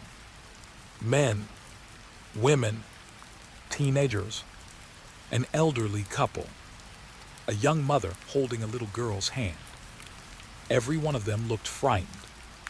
Everyone looked disoriented. And everyone looked completely unaware of where they were. The motel lights reflected across wet pavement. Rain dripped from their clothing. The sight felt unreal, dreamlike, yet horrifyingly real at the same time. The woman began crying. Quiet tears, silent tears, because she remembered them now. The passengers, the people from the bus, the people who never reached morning. The office door slowly opened. Wind drifted inside. The first guest stepped across the threshold. A middle-aged man, wet from rain, shivering slightly. His eyes settled on me. Then he asked the exact same question the woman had asked. "Do you have any rooms available?" The word sent chills down my spine. More people entered behind him. Lost, confused, looking for shelter, looking for answers, looking for somewhere safe. The woman backed away from the door, fear spreading across her face. Then she whispered something I barely heard. "They don't know." I looked at her. What? Her gaze remained fixed on the arriving guests. They still think they're alive. The realization hit me immediately. And somehow that wasn't the worst part.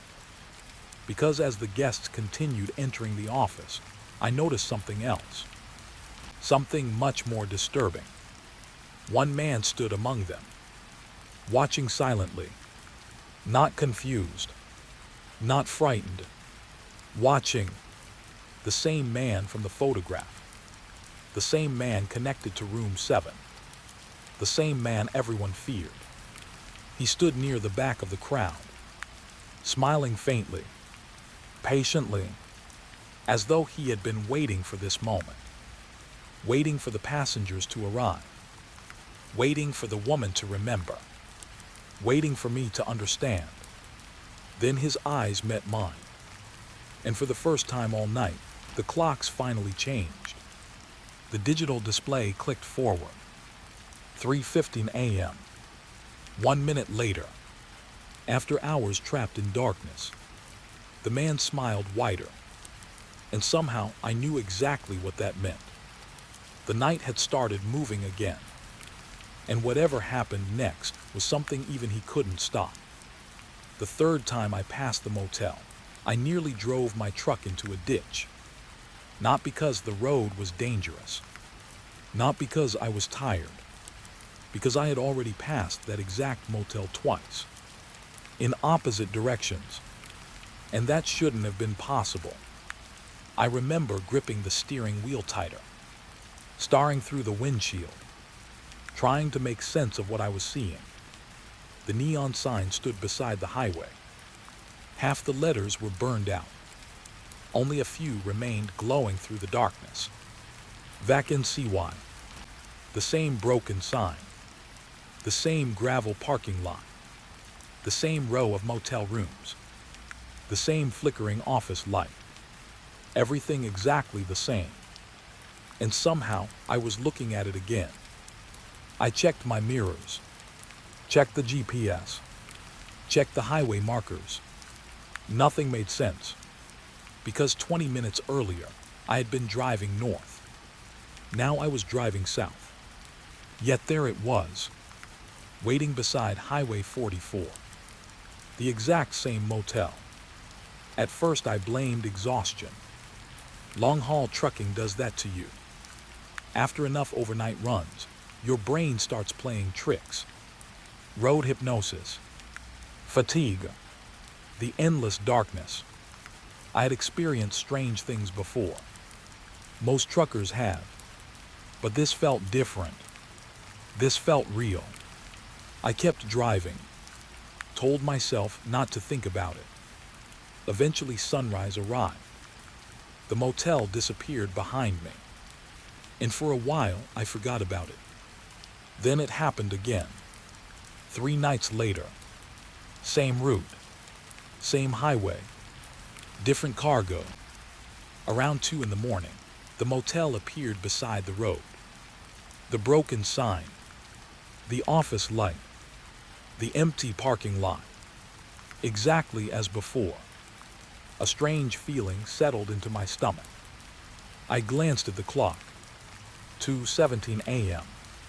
For some reason, I remembered that detail. The motel slid past my window. I kept driving. 25 minutes later, it appeared again. This time, my heart skipped a beat. I knew immediately. Same place, same building, same sign. There was no mistake. The motel had somehow gotten ahead of me, or I had driven in a circle without realizing it. Neither explanation made sense. Highway 44 was mostly straight. No loops, no strange intersections, just miles of forest and empty road. Yet there it stood, waiting, the office light glowing softly in the darkness. I considered stopping. Instead, I accelerated. Something deep inside me didn't want to pull into that parking lot. A feeling I couldn't explain. The motel vanished behind me. The road stretched onward, and eventually dawn arrived. Again, for the next several weeks, I kept noticing it. Always after midnight. Always when driving alone. Always on Highway 44. Some nights it appeared once. Some nights twice. Once it appeared 4 times. That was the night I finally became frightened. I had been hauling produce across state lines. The weather was clear. No fog. No rain. Nothing unusual. At 1:48 a.m., I passed the motel. At 2:12 a.m., I passed it again. At 2:39 a.m., I saw it a third time. And at 3:01 a.m., it appeared directly ahead once more. The exact same motel. The exact same vacancy sign. My hands started sweating. Something was deeply wrong. I pulled over several miles later, parked beside a rest stop, and called another driver I knew. His name was Pete, 30 years behind the wheel. The kind of trucker who had seen everything. At least I thought he had. I explained what was happening. There was a long silence on the phone. Then Pete asked a question. "What's the sign look like?" The response surprised me. I described it. Broken neon letters. Old office. Abandoned appearance. The silence returned. Longer this time.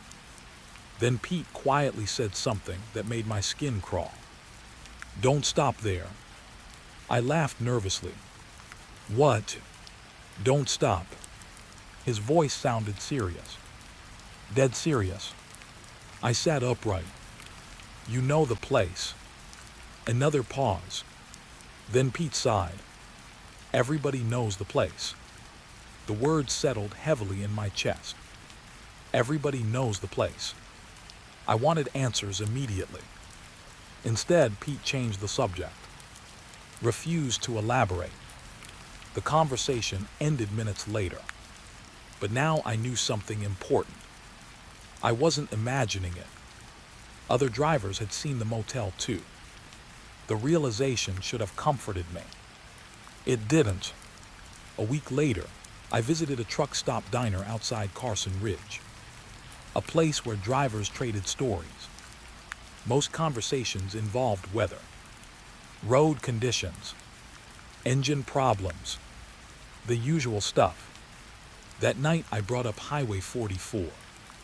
The motel. The repeated sightings. The reaction was immediate. 3 drivers looked away. One laughed nervously. Another muttered something under his breath. Nobody seemed eager to discuss it. Finally, an older trucker named Earl spoke.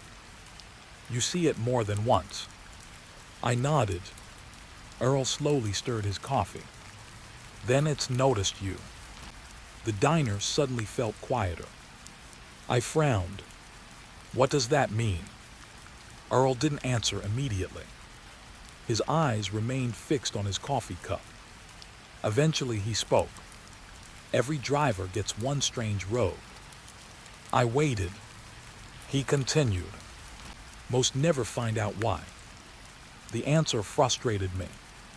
Yet nobody else disagreed. Nobody laughed. Nobody challenged him. The other truckers simply listened, as if they already understood. Before leaving, Earl gave me one final piece of advice.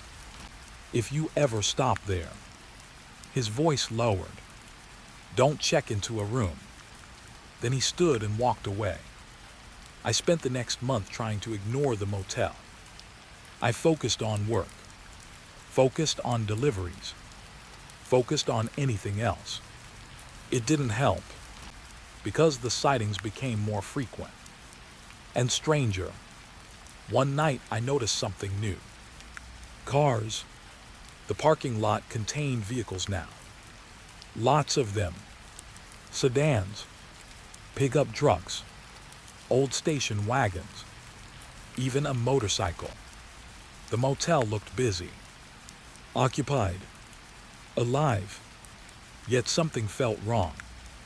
None of the vehicles ever changed position. Night after night, week after week, always the same arrangement, always the same cars, as though time had frozen inside the parking lot.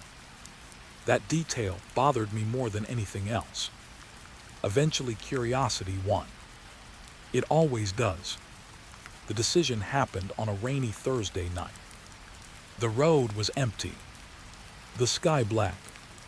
The motel appeared again around 2 in the morning, waiting beside the highway, watching. This time I slowed down. My pulse hammered inside my chest.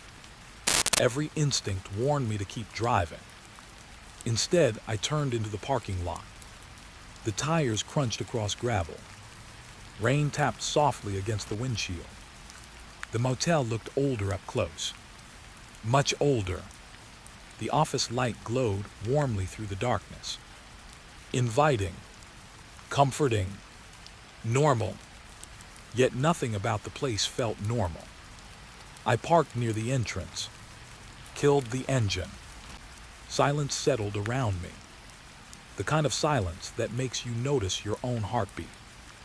I looked toward the parked vehicles. Something immediately stood out. Dust. Every vehicle was covered in it. Thick layers of dust. Years' worth. Yet they looked recently driven. The contradiction made no sense. I stepped out of the truck. Cold air greeted me. The rain had nearly stopped. The parking lot smelled like wet asphalt and pine trees. For a moment, everything seemed perfectly ordinary. Then I noticed the license plates. My stomach tightened. Every plate belonged to a different year, different decades. Some looked modern. Others looked ancient. One plate appeared older than I was. Yet all the vehicles sat together, waiting, silent, as though their owners might return at any moment. A faint light flickered inside the office, drawing my attention. I looked toward the window and froze. Someone stood inside, watching me, not moving, not waving, just watching. A man, middle-aged, thin, wearing an old motel uniform. For several seconds, we stared at each other through the glass. Then something happened that made every hair on my arm stand up. The man slowly smiled, not because he recognized me, because he had been expecting me. And somehow, deep down, I realized this wasn't the first time I had pulled into that parking lot. It was simply the first time I remembered doing it. The guest book was already open when I stepped into the office. I noticed it before I noticed anything else. Before the smell of old carpet. Before the ticking clock on the wall. Before the strange silence hanging over the room. The book sat on the reception counter, as if someone had been reading it moments earlier. Its pages were yellow. The leather cover was cracked with age. Dust covered everything around it. Yet the guest book looked untouched. Clean. Waiting. The motel manager still stood behind the counter. The same thin man. the same unsettling smile. His eyes followed me as I entered. For a moment, neither of us spoke. Then he nodded toward the book. Looking for a room.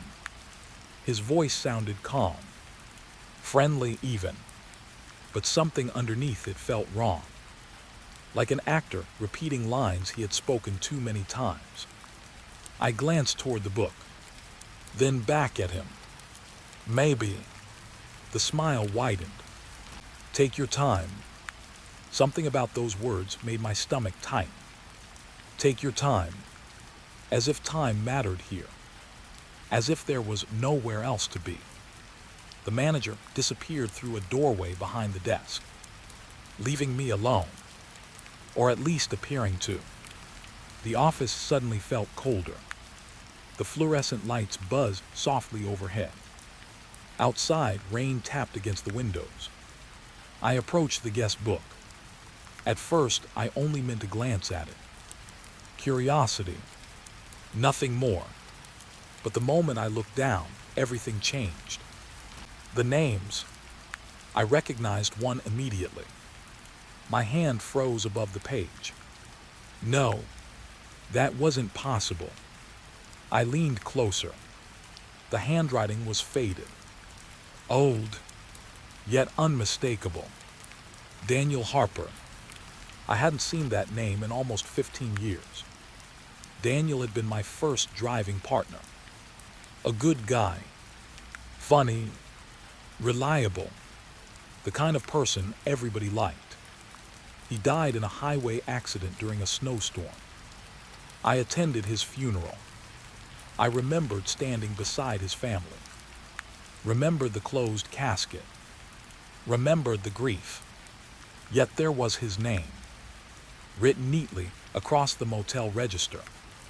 Room 12. Check-in date. 3 years after his death. I stared at the page, my heart beating harder.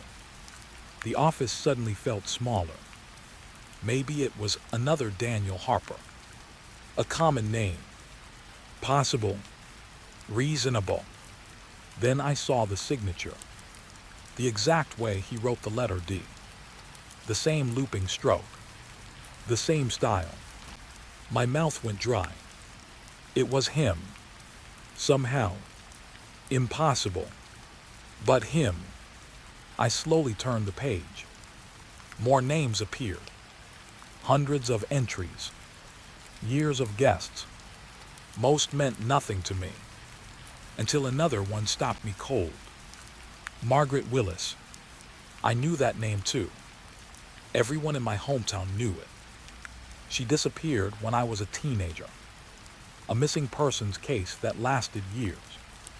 The town searched forests, lakes, roads. Nothing. She vanished. Completely. Eventually, people stopped talking about her. Life moved on. Yet here she was, listed as a guest. Room 9. A check-in date. No checkout date. My pulse quickened. I turned another page. Then another. And another. The pattern became impossible to ignore. Every few pages contained another familiar name. A retired sheriff. A local mechanic. A woman from a news story years ago. People who were dead. People who disappeared. People who should not have been inside that book. The motel suddenly felt very far away from the real world. I looked toward the office doorway. The manager remained out of sight. A strange urge told me to leave. Immediately. Walk out. Start the truck. Never come back. Instead, I kept reading. Curiosity can be dangerous, especially when fear starts mixing with it. Near the middle of the book, I found something worse. Much worse. My father's name. The sight knocked the breath from my lungs. I stared at it, unable to move, unable to think, unable to understand. My father died when I was 21. Heart attack. Middle of the night. Gone before the ambulance arrived. I knew exactly when he died. Exactly where he died. Yet the guest book claimed something impossible. According to the entry, he checked into the motel 6 years later. Room 14. No checkout date. I felt dizzy. The office seemed to tilt around me. I read the name again. And again. Hopping, I had made a mistake. I hadn't. The handwriting looked familiar too. The signature. The way he wrote his last name. My father. Without question. Without doubt. My father had signed that page. A chill moved slowly down my spine. The silence around me deepened. Even the rain outside seemed quieter now. Then I noticed something else. A column at the edge of the register. Small notes written beside certain names. Most entries remained blank. Others contained brief comments. Still waiting. Returned. Extended stay. Then I found a phrase that appeared over and over. Not ready. The words repeated beside dozens of names. Not ready. Not ready. Not ready. The meaning disturbed me immediately. Ready for what? Leaving. Dying. Something else. I didn't know. But the phrase felt important. Like a clue hidden in plain sight. I continued turning pages. The further I went, the stranger the entries became. Dates stopped making sense. Years overlapped. Some names appeared multiple times. The same person checking in again and again across different decades. Impossible. Yet there it was. Recorded in black ink. Preserved forever.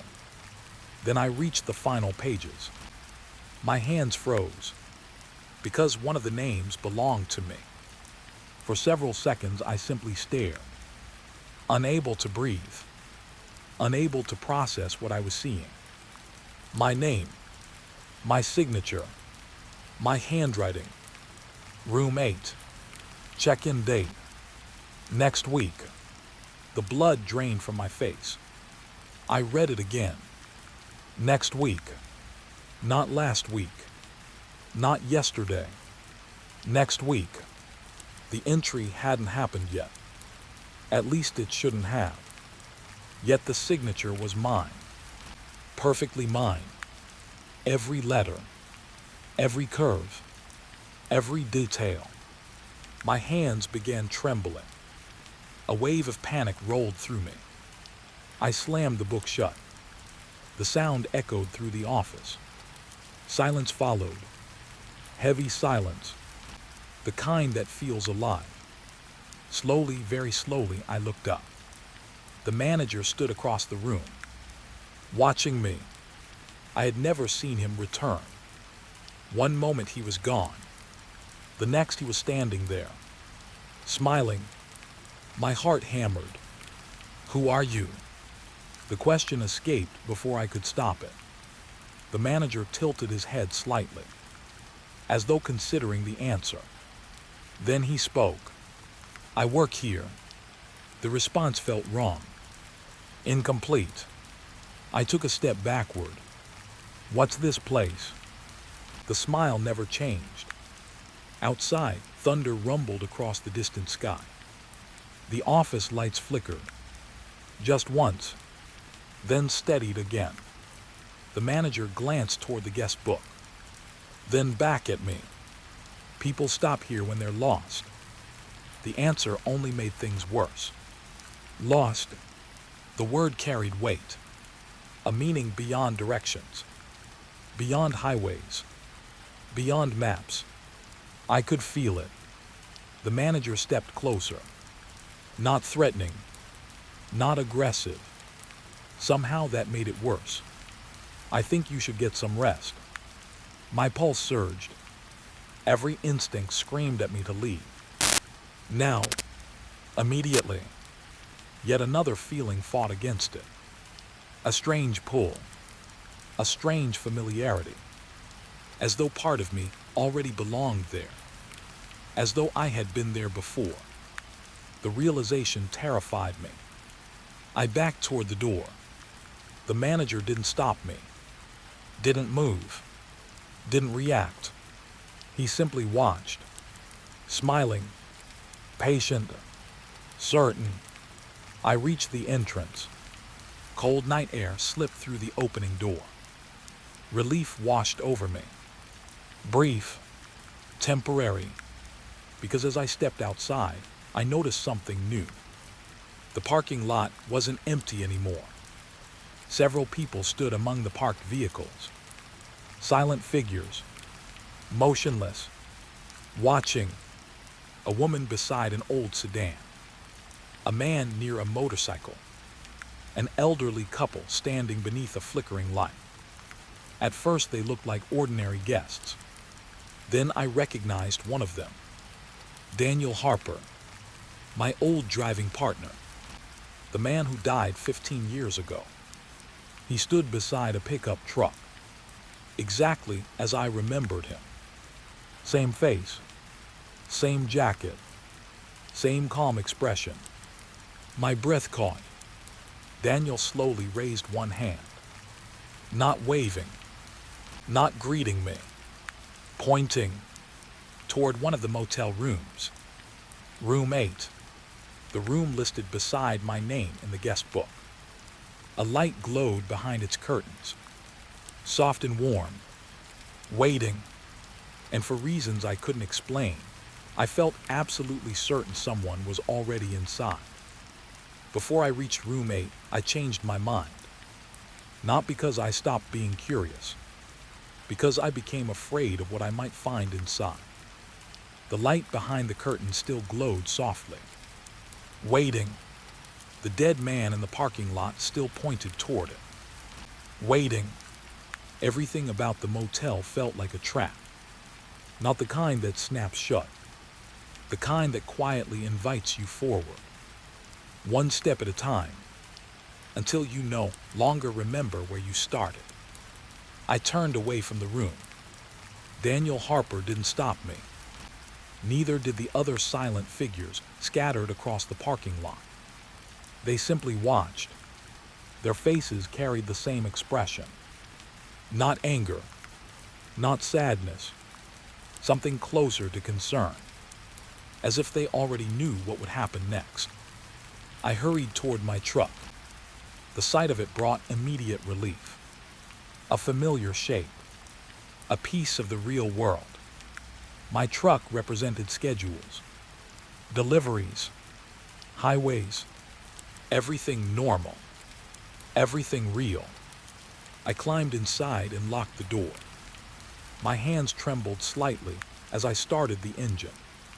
The familiar rumble filled the cab. For the first time since arriving, I felt a little better. The motel suddenly seemed smaller through the windshield. Less powerful, less impossible. I shifted into gear, pulled out of the parking space, and drove toward the highway. The exit appeared only a few hundred feet away. Simple, straightforward. Within seconds, I reached the road. Relief washed over me. I was leaving. Finally, the motel disappeared behind me. The darkness swallowed it. I kept driving. 5 minutes passed. Then 10. The road remained empty. No other vehicles. No towns. No gas stations. Only forest. Pine trees. Darkness. Rain. Then something appeared ahead. A flickering neon sign. My stomach dropped instantly. No. The motel. Again. Waiting beside the road. Exactly where it had been before. The same parking lot. The same office. The same broken letters glowing through the night. I slammed my foot against the brake. The truck slowed. For several seconds, I simply stared. Unable to think. Unable to understand. I had been driving away. There were no turns, no intersections, no exits, yet somehow I had returned. A cold feeling settled deep inside me. The motel wasn't beside the highway. The highway was somehow leading back to the motel. The realization felt wrong, impossible, yet there it stood, proving itself once again. I refused to stop. Instead, I accelerated. Faster this time. The motel vanished behind me. The road stretched endlessly forward. 15 minutes later, I saw the sign again. Waiting, patient, as though distance meant nothing, as though every road ended there eventually. By the third appearance, panic had started creeping into my chest. I grabbed my phone. No signal. The screen displayed nothing but darkness and a dying battery. I tried the radio. Only static answered. Miles of static. Occasionally, voices seemed to form inside the noise. Faint whispers, half-finished conversations. The sound vanished whenever I tried listening closely. The road continued unfolding ahead. Identical mile after identical mile. Then another strange thing happened. The fuel gauge stopped moving. At first that sounded like good news. But it wasn't. The needle never changed. Not even slightly. No matter how long I drove. No matter how many miles passed. The truck consumed nothing. Time seemed strange too. The clock on the dashboard read 2:17 a.m. The same time from my first sighting weeks ago. Minutes passed, yet the numbers remained frozen. 2:17. Always. A horrible thought entered my mind. What if I wasn't moving at all? I quickly pushed it away. The road was passing beneath me. Trees slid past the windows. The engine worked. Everything felt real. Yet certainty was becoming difficult. Reality itself seemed less solid than before. Eventually, exhaustion forced me to stop. Not at the motel. Beside the road. I parked on the shoulder. Killed the engine. Silence immediately surrounded me. The darkness felt enormous. I sat there for several minutes, thinking, trying to understand. The more I thought about the motel, the more one memory kept returning. My father, his name in the guest book, his impossible signature. The image wouldn't leave my mind. Eventually, I opened my wallet. A faded photograph rested inside. My father and me, taken years before he died. I stared at it beneath the dashboard light. Something felt different, subtle, wrong. I looked closer. My heartbeat quickened. A third person stood in the background. A man, thin, wearing a motel uniform. The same manager. I nearly dropped the photograph. That couldn't be right. I had looked at that picture hundreds of times, maybe thousands. The man had never been there before. Yet now he stood clearly visible behind us, smiling, watching. The realization sent a wave of fear through me, unlike anything I had felt so far, because it suggested something much worse than ghosts, much worse than hauntings. The motel wasn't appearing in my life now. It had always been there, hidden, waiting in the background. I shoved the photograph away, tried convincing myself it was stress, fatigue, a trick of the light. But deep down I knew better. The night continued growing stranger. When I finally stepped outside the truck, I noticed footprints in the wet gravel. Fresh footprints, dozens of them. They surrounded the vehicle, circling it, as though people had been standing there watching me sleep. The footprints led toward the forest. I followed them with my flashlight. Only a short distance. Then I stopped, because the trees weren't trees anymore. At least not entirely. Shapes stood among them. Human shapes. Silent figures. Watching from the darkness. Too still. Too patient. I backed away immediately. Returning to the truck. The figures never moved. Never approached. Yet somehow they felt closer every time I glanced back. I drove again. Hours passed. Or maybe minutes.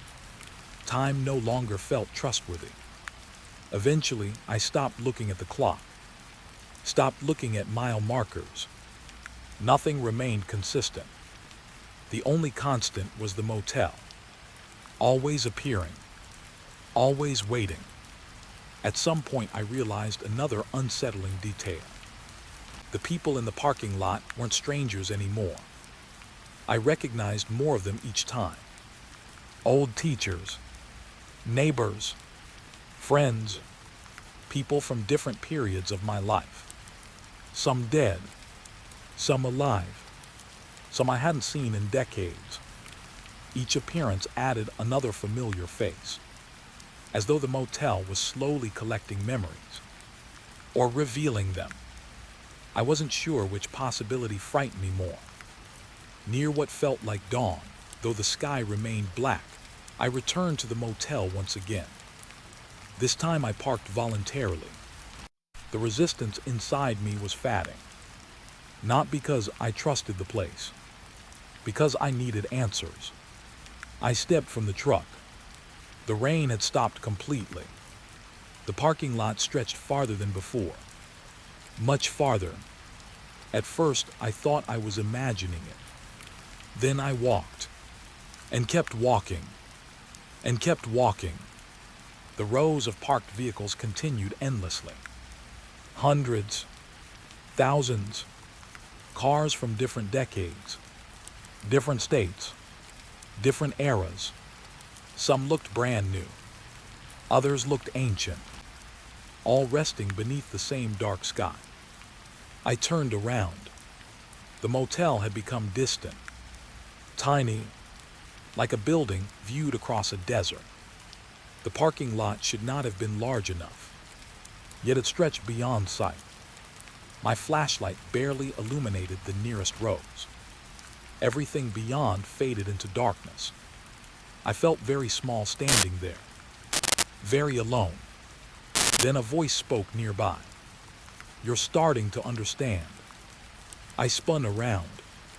Daniel Harper stood beside an old pickup truck. His expression remained calm, almost sad. For several seconds, neither of us spoke. I wasn't even surprised anymore. Maybe I should have been.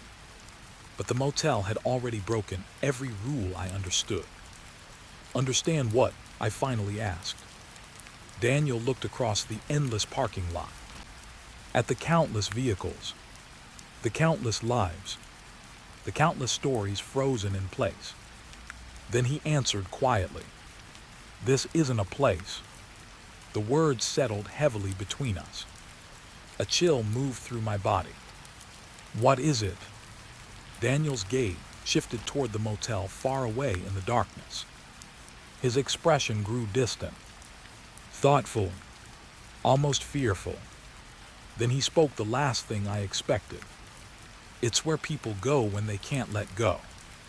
Before I could ask another question, he looked past me, toward room 8. The light still glowed behind its curtains, even from this impossible distance. Waiting, patient. Daniel's face tightened slightly. For the first time, genuine concern appeared in his eyes. Then he whispered something that made my blood run cold. "The person inside that room isn't waiting for you." He paused and slowly shook his head. "It's waiting to become you." The first time I saw the light in room 23, I thought someone had broken into the building. That was the simple explanation. the one I wanted to believe. The motel had been closed for almost 9 years. The county had condemned the entire property after a series of structural inspections. Cracked foundations, unsafe wiring, water damage, the kind of place nobody should have been staying in. My job wasn't glamorous. I worked nights as a security guard for a company hired to patrol abandoned properties across the desert. Most shifts were boring. Empty warehouses, closed gas stations, storage yards filled with rusting equipment. The Suncrest Motel was different. Even before the strange things started happening, I hated being there. It sat alone beside a forgotten highway that hardly anyone used anymore. The nearest town was over 30 miles away. During the day, the place looked tired and sad. At night, it looked like something the desert had swallowed and forgotten. 28 rooms stood in a long U-shape around an empty parking lot. 27 of them were dark. One wasn't. Room 23. I noticed it during my second week on the route. My truck headlights swept across the building as I entered the lot. For a brief second, I saw a pale yellow glow through the curtains of room 23. I stopped immediately. The light vanished. I sat there staring. The room went dark. Maybe I'd imagined it. Maybe the headlights had reflected off broken glass. I completed my patrol and found nothing unusual. Still, something about it bothered me. The next night, I checked again. Room 23 was dark. The night after that, dark again. For a while, I convinced myself the whole thing had been a trick of light. Then came the footprints. A week later, I arrived shortly after midnight. The desert wind had blown sand across most of the parking lot. The surface looked smooth and untouched, except near room 23. Footprints crossed the sand. Fresh ones. I crouched beside them. One person, adult size. The prints came from the direction of the highway. They stopped at the door. There were no footprints leading away. I stared at them for a long time. The hair on my arm slowly stood up. Whoever had walked there had reached the room, then vanished. I checked the door. A heavy chain and county lock still secured it.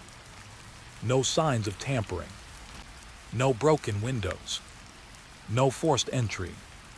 Nothing. Yet someone had clearly walked there. I took photos and filed a report. The next day, my supervisor laughed. Probably kids. There aren't any footprints leaving. Wind covered them. It sounded reasonable, but something felt wrong. The prints were sharp, fresh. The wind hadn't touched them, and I knew what I'd seen. They stopped at room 23. Nowhere else. A few nights later, I found another sign. This time it was a curtain. The curtain inside room 23 had moved. I was certain. For months, the left side had hung lower than the right. Now both sides were even. A tiny detail. The kind most people wouldn't notice. But I walked the same route every night. I noticed everything. Someone had touched that curtain. I shined my flashlight through a gap in the fabric. Dust floated inside the room. A small table stood beside the bed. An old lamp rested on top. The lamp was unplugged, yet I had seen light. My stomach tightened. I stepped back from the window. That's when I heard the television. Very faint, very distant. A soft murmur, like voices coming through static. I froze. The sound lasted maybe 3 seconds, then disappeared. The room became silent again. I stood there listening. Nothing. Just wind. Just darkness. Just the empty motel. At least that's what I kept telling myself. The following week, things became harder to explain. I began noticing changes. Small changes: a chair sitting in a different position, a door slightly more open than before, dust disturbed on window sills. Tiny details, always around room 23, never anywhere else. One night I found fresh cigarette ash beneath the window. Another night there was a coffee cup. It looked decades old, sun-bleached, covered in dirt, yet somehow it hadn't been there the night before. I started arriving earlier, leaving later, watching the room. Nothing happened while I was looking. The moment I left, something changed. It felt personal, like the room knew when it was being observed. One night around 2 in the morning, I parked directly across from room 23. I shut off my engine, turned off my lights, and waited. The desert became impossibly quiet. Minutes passed, then an hour. My eyes grew heavy. I almost gave up. Then movement appeared behind the curtain. I sat upright instantly. A shadow crossed the room. Slowly, human-shaped, the figure moved from one side of the window to the other, then stopped. I couldn't breathe. The curtain shifted slightly. Someone was standing directly behind it, watching me. I grabbed my flashlight, jumped out of the truck. The figure vanished. I ran across the parking lot. My boots echoed through the silence. The chain remained locked. The windows remained sealed. The room was empty. At least it looked empty. But as I stood there catching my breath, I noticed something strange. The dust inside the room had changed. There was a clear path across the floor, a trail where footprints should have been, as if someone had recently walked through the dust. I stared until my eyes watered. The path led to the bathroom door. The bathroom door was closed. I suddenly had no desire to look inside. The next morning, I requested access to old property records, mostly out of curiosity, partly because I was running out of rational explanations.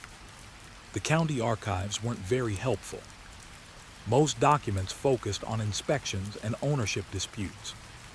But one report caught my attention, an incident report from 20 years earlier. Room 23.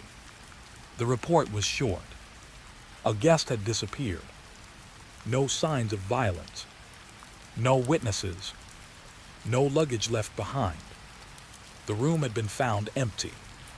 The case remained unsolved. I kept reading. 3 years later, another guest disappeared. Same room. Room 23. Then another. And another. Not many. Just enough to create a pattern.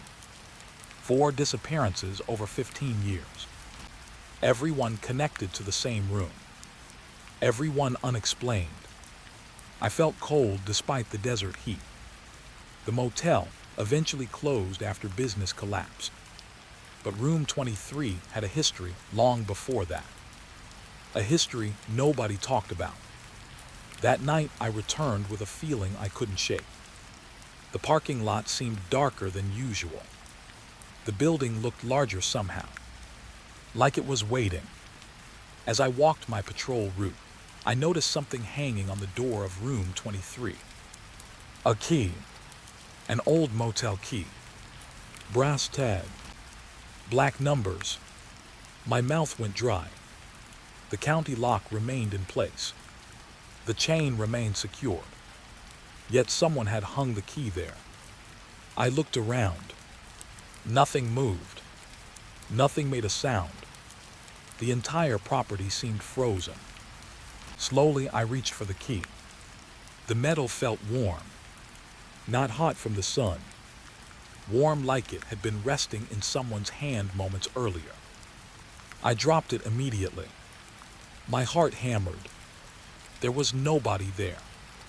Nobody. But for the first time, I felt absolutely certain that room 23 was occupied.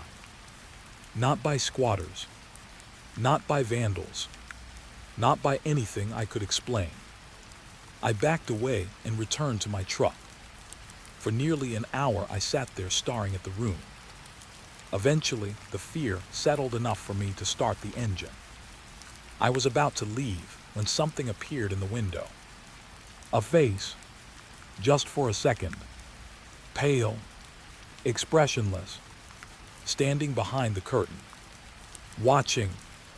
I slammed on the brakes and looked again. The window was empty. The face was gone. Maybe it had never been there. Maybe exhaustion was finally getting to me. But as I drove toward the exit, my headlights swept across the motel one last time. And that's when I saw something that kept me awake for the rest of the night. Written in the dust on the inside of the glass. 4 words. Words that hadn't been there before. Words facing outward. Meant for someone standing exactly where I had been. The message said, "You're finally back." I couldn't stop thinking about those 4 words. You're finally back. The message sat in my mind like a splinter.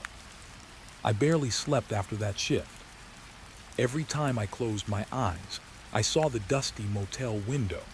I saw those letters scratched into the dirt from the inside. Not written for anyone. Written for me. By the following evening, I had convinced myself there had to be a rational explanation. Maybe someone had been using the property. Maybe a squatter had noticed me during previous patrols. Maybe it was some kind of sick joke. I repeated those explanations during the entire drive back to the Suncrest Motel. The problem was that none of them explained how the room remained locked.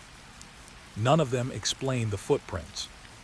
And none of them explained why I felt a strange sense of familiarity every time I looked at room 23. The sun had already disappeared when I arrived. A pale orange glow lingered along the horizon. The motel sat beneath it like a dark silhouette. Silent, waiting. The parking lot looked exactly as it always had. Cracked pavement, blowing sand, broken signs, dark windows. But room 23 was different. The curtain was open. Only a few inches. Just enough for me to see inside. My stomach tightened. The curtain had been closed every night. Every single night. I parked and stared through my windshield. Nothing moved. No shadows. No faces. Just darkness inside the room. Still, the open curtain felt intentional. Like an invitation. Or a warning. I grabbed my flashlight and crossed the lot. The wind hissed softly through the empty buildings. The county chain still hung across the door. The lock remained sealed. Nobody should have been able to get inside. Yet when I reached the window, I immediately noticed something new. The lamp was on. A warm yellow light glowed beside the bed. I froze. I stared through the glass. The lamp should not have worked. The electricity had been disconnected years ago. I knew that. I had personally checked the breaker boxes during previous inspections. The entire building was dead. Yet there it was. A soft golden light filling the room. For several seconds I couldn't move. Then the light flickered. Once, twice, and went out. The room became dark again. My reflection appeared in the glass. Pale, tired, confused. Then I noticed something behind my reflection. Something hanging on the wall. A photograph. I had never seen it before. I raised my flashlight. The beam reached through the dusty window. The photograph became clearer. A family. A man. A woman. A little girl. Standing in front of the motel. Smiling. The picture looked old, very old. The edges were yellow, the colors faded, but something about the image felt wrong. The longer I stared at it, the more familiar the faces became, especially the little girl. I couldn't explain it. She looked like someone I should remember, someone from a dream or a memory, but I knew I'd never seen her before. The feeling followed me throughout the night. Hours later, I found myself sitting inside the security office, reviewing old incident files again. This time I dug deeper, much deeper. Around 3 in the morning, I found something unusual. A newspaper article, dated 1987. The headline caught my attention immediately. Local family disappears during vacation. The article described a family of 3 who had checked into the Suncrest Motel during a cross-country trip. A father, a mother, a daughter, the same people from the photograph. According to the report, they never checked out. Their car remained parked outside. Their luggage remained inside the room. The family simply vanished. Police investigated for months. Nothing was ever discovered. No suspects. No evidence. No bodies. Eventually, the case went cold. I read the article 3 times. Then I noticed something strange. The room number wasn't listed. Someone had blacked it out with a marker. Every mention of the room had been covered, almost deliberately, as if someone wanted to erase it. I leaned back in my chair. A cold feeling settled into my chest, because I already knew which room it had been. Room 23. The same room. The same place. The same impossible light. Outside, the desert wind rattled the office windows. I suddenly felt very alone. The next few nights became worse. The light behind the curtain appeared more often. Sometimes only for a few seconds. Sometimes for several minutes. Every time I approached, it disappeared. Every time, almost as if the room knew I was coming. Then I began hearing sounds. Small sounds. Subtle sounds. The kind that could almost be explained away. A chair scraping. A television changing channels. Footsteps crossing a carpet. Once I even heard laughter. A child's laughter. Soft. Distant. Gone before I could fully process it. I searched every room in the building. Nothing. No squatters. No signs of entry. No evidence. Only room 23 continued changing. One night I found fresh fingerprints on the inside of the glass. Small fingerprints. Child-sized. I stood there staring at them, my flashlight trembling slightly in my hand. The prints hadn't been there the night before. I was sure of it, and somehow that frightened me more than anything else, because fingerprints meant someone had touched the window. Recently, very recently. A few days later, another piece of the puzzle appeared. An old retired sheriff responded to one of my requests for information. His name was Frank. He was nearly 80. His voice sounded tired, but the moment I mentioned room 23, he went quiet. For several seconds, neither of us spoke. Finally, he sighed. I was wondering when somebody would ask. That sentence immediately raised every hair on my neck. I asked what he meant. His answer unsettled me. The missing family wasn't the only disappearance. There had been others, several over the years, always connected to the same room, always unexplained. But one detail stood out. Every witness described seeing lights, warm lights, lights that appeared even after the building lost power, lights that shouldn't have existed. Frank told me investigators eventually stopped discussing room 23 publicly. Tourists became frightened. Business collapsed. Rumors spread. The motel owners pressured local authorities to keep things quiet. Eventually, records disappeared. Reports vanished. Files were sealed. And then the motel itself closed. But before ending the call, Frank told me one final thing. Something he had never included in any official report. Years ago, during the investigation of the missing family, officers entered room 23.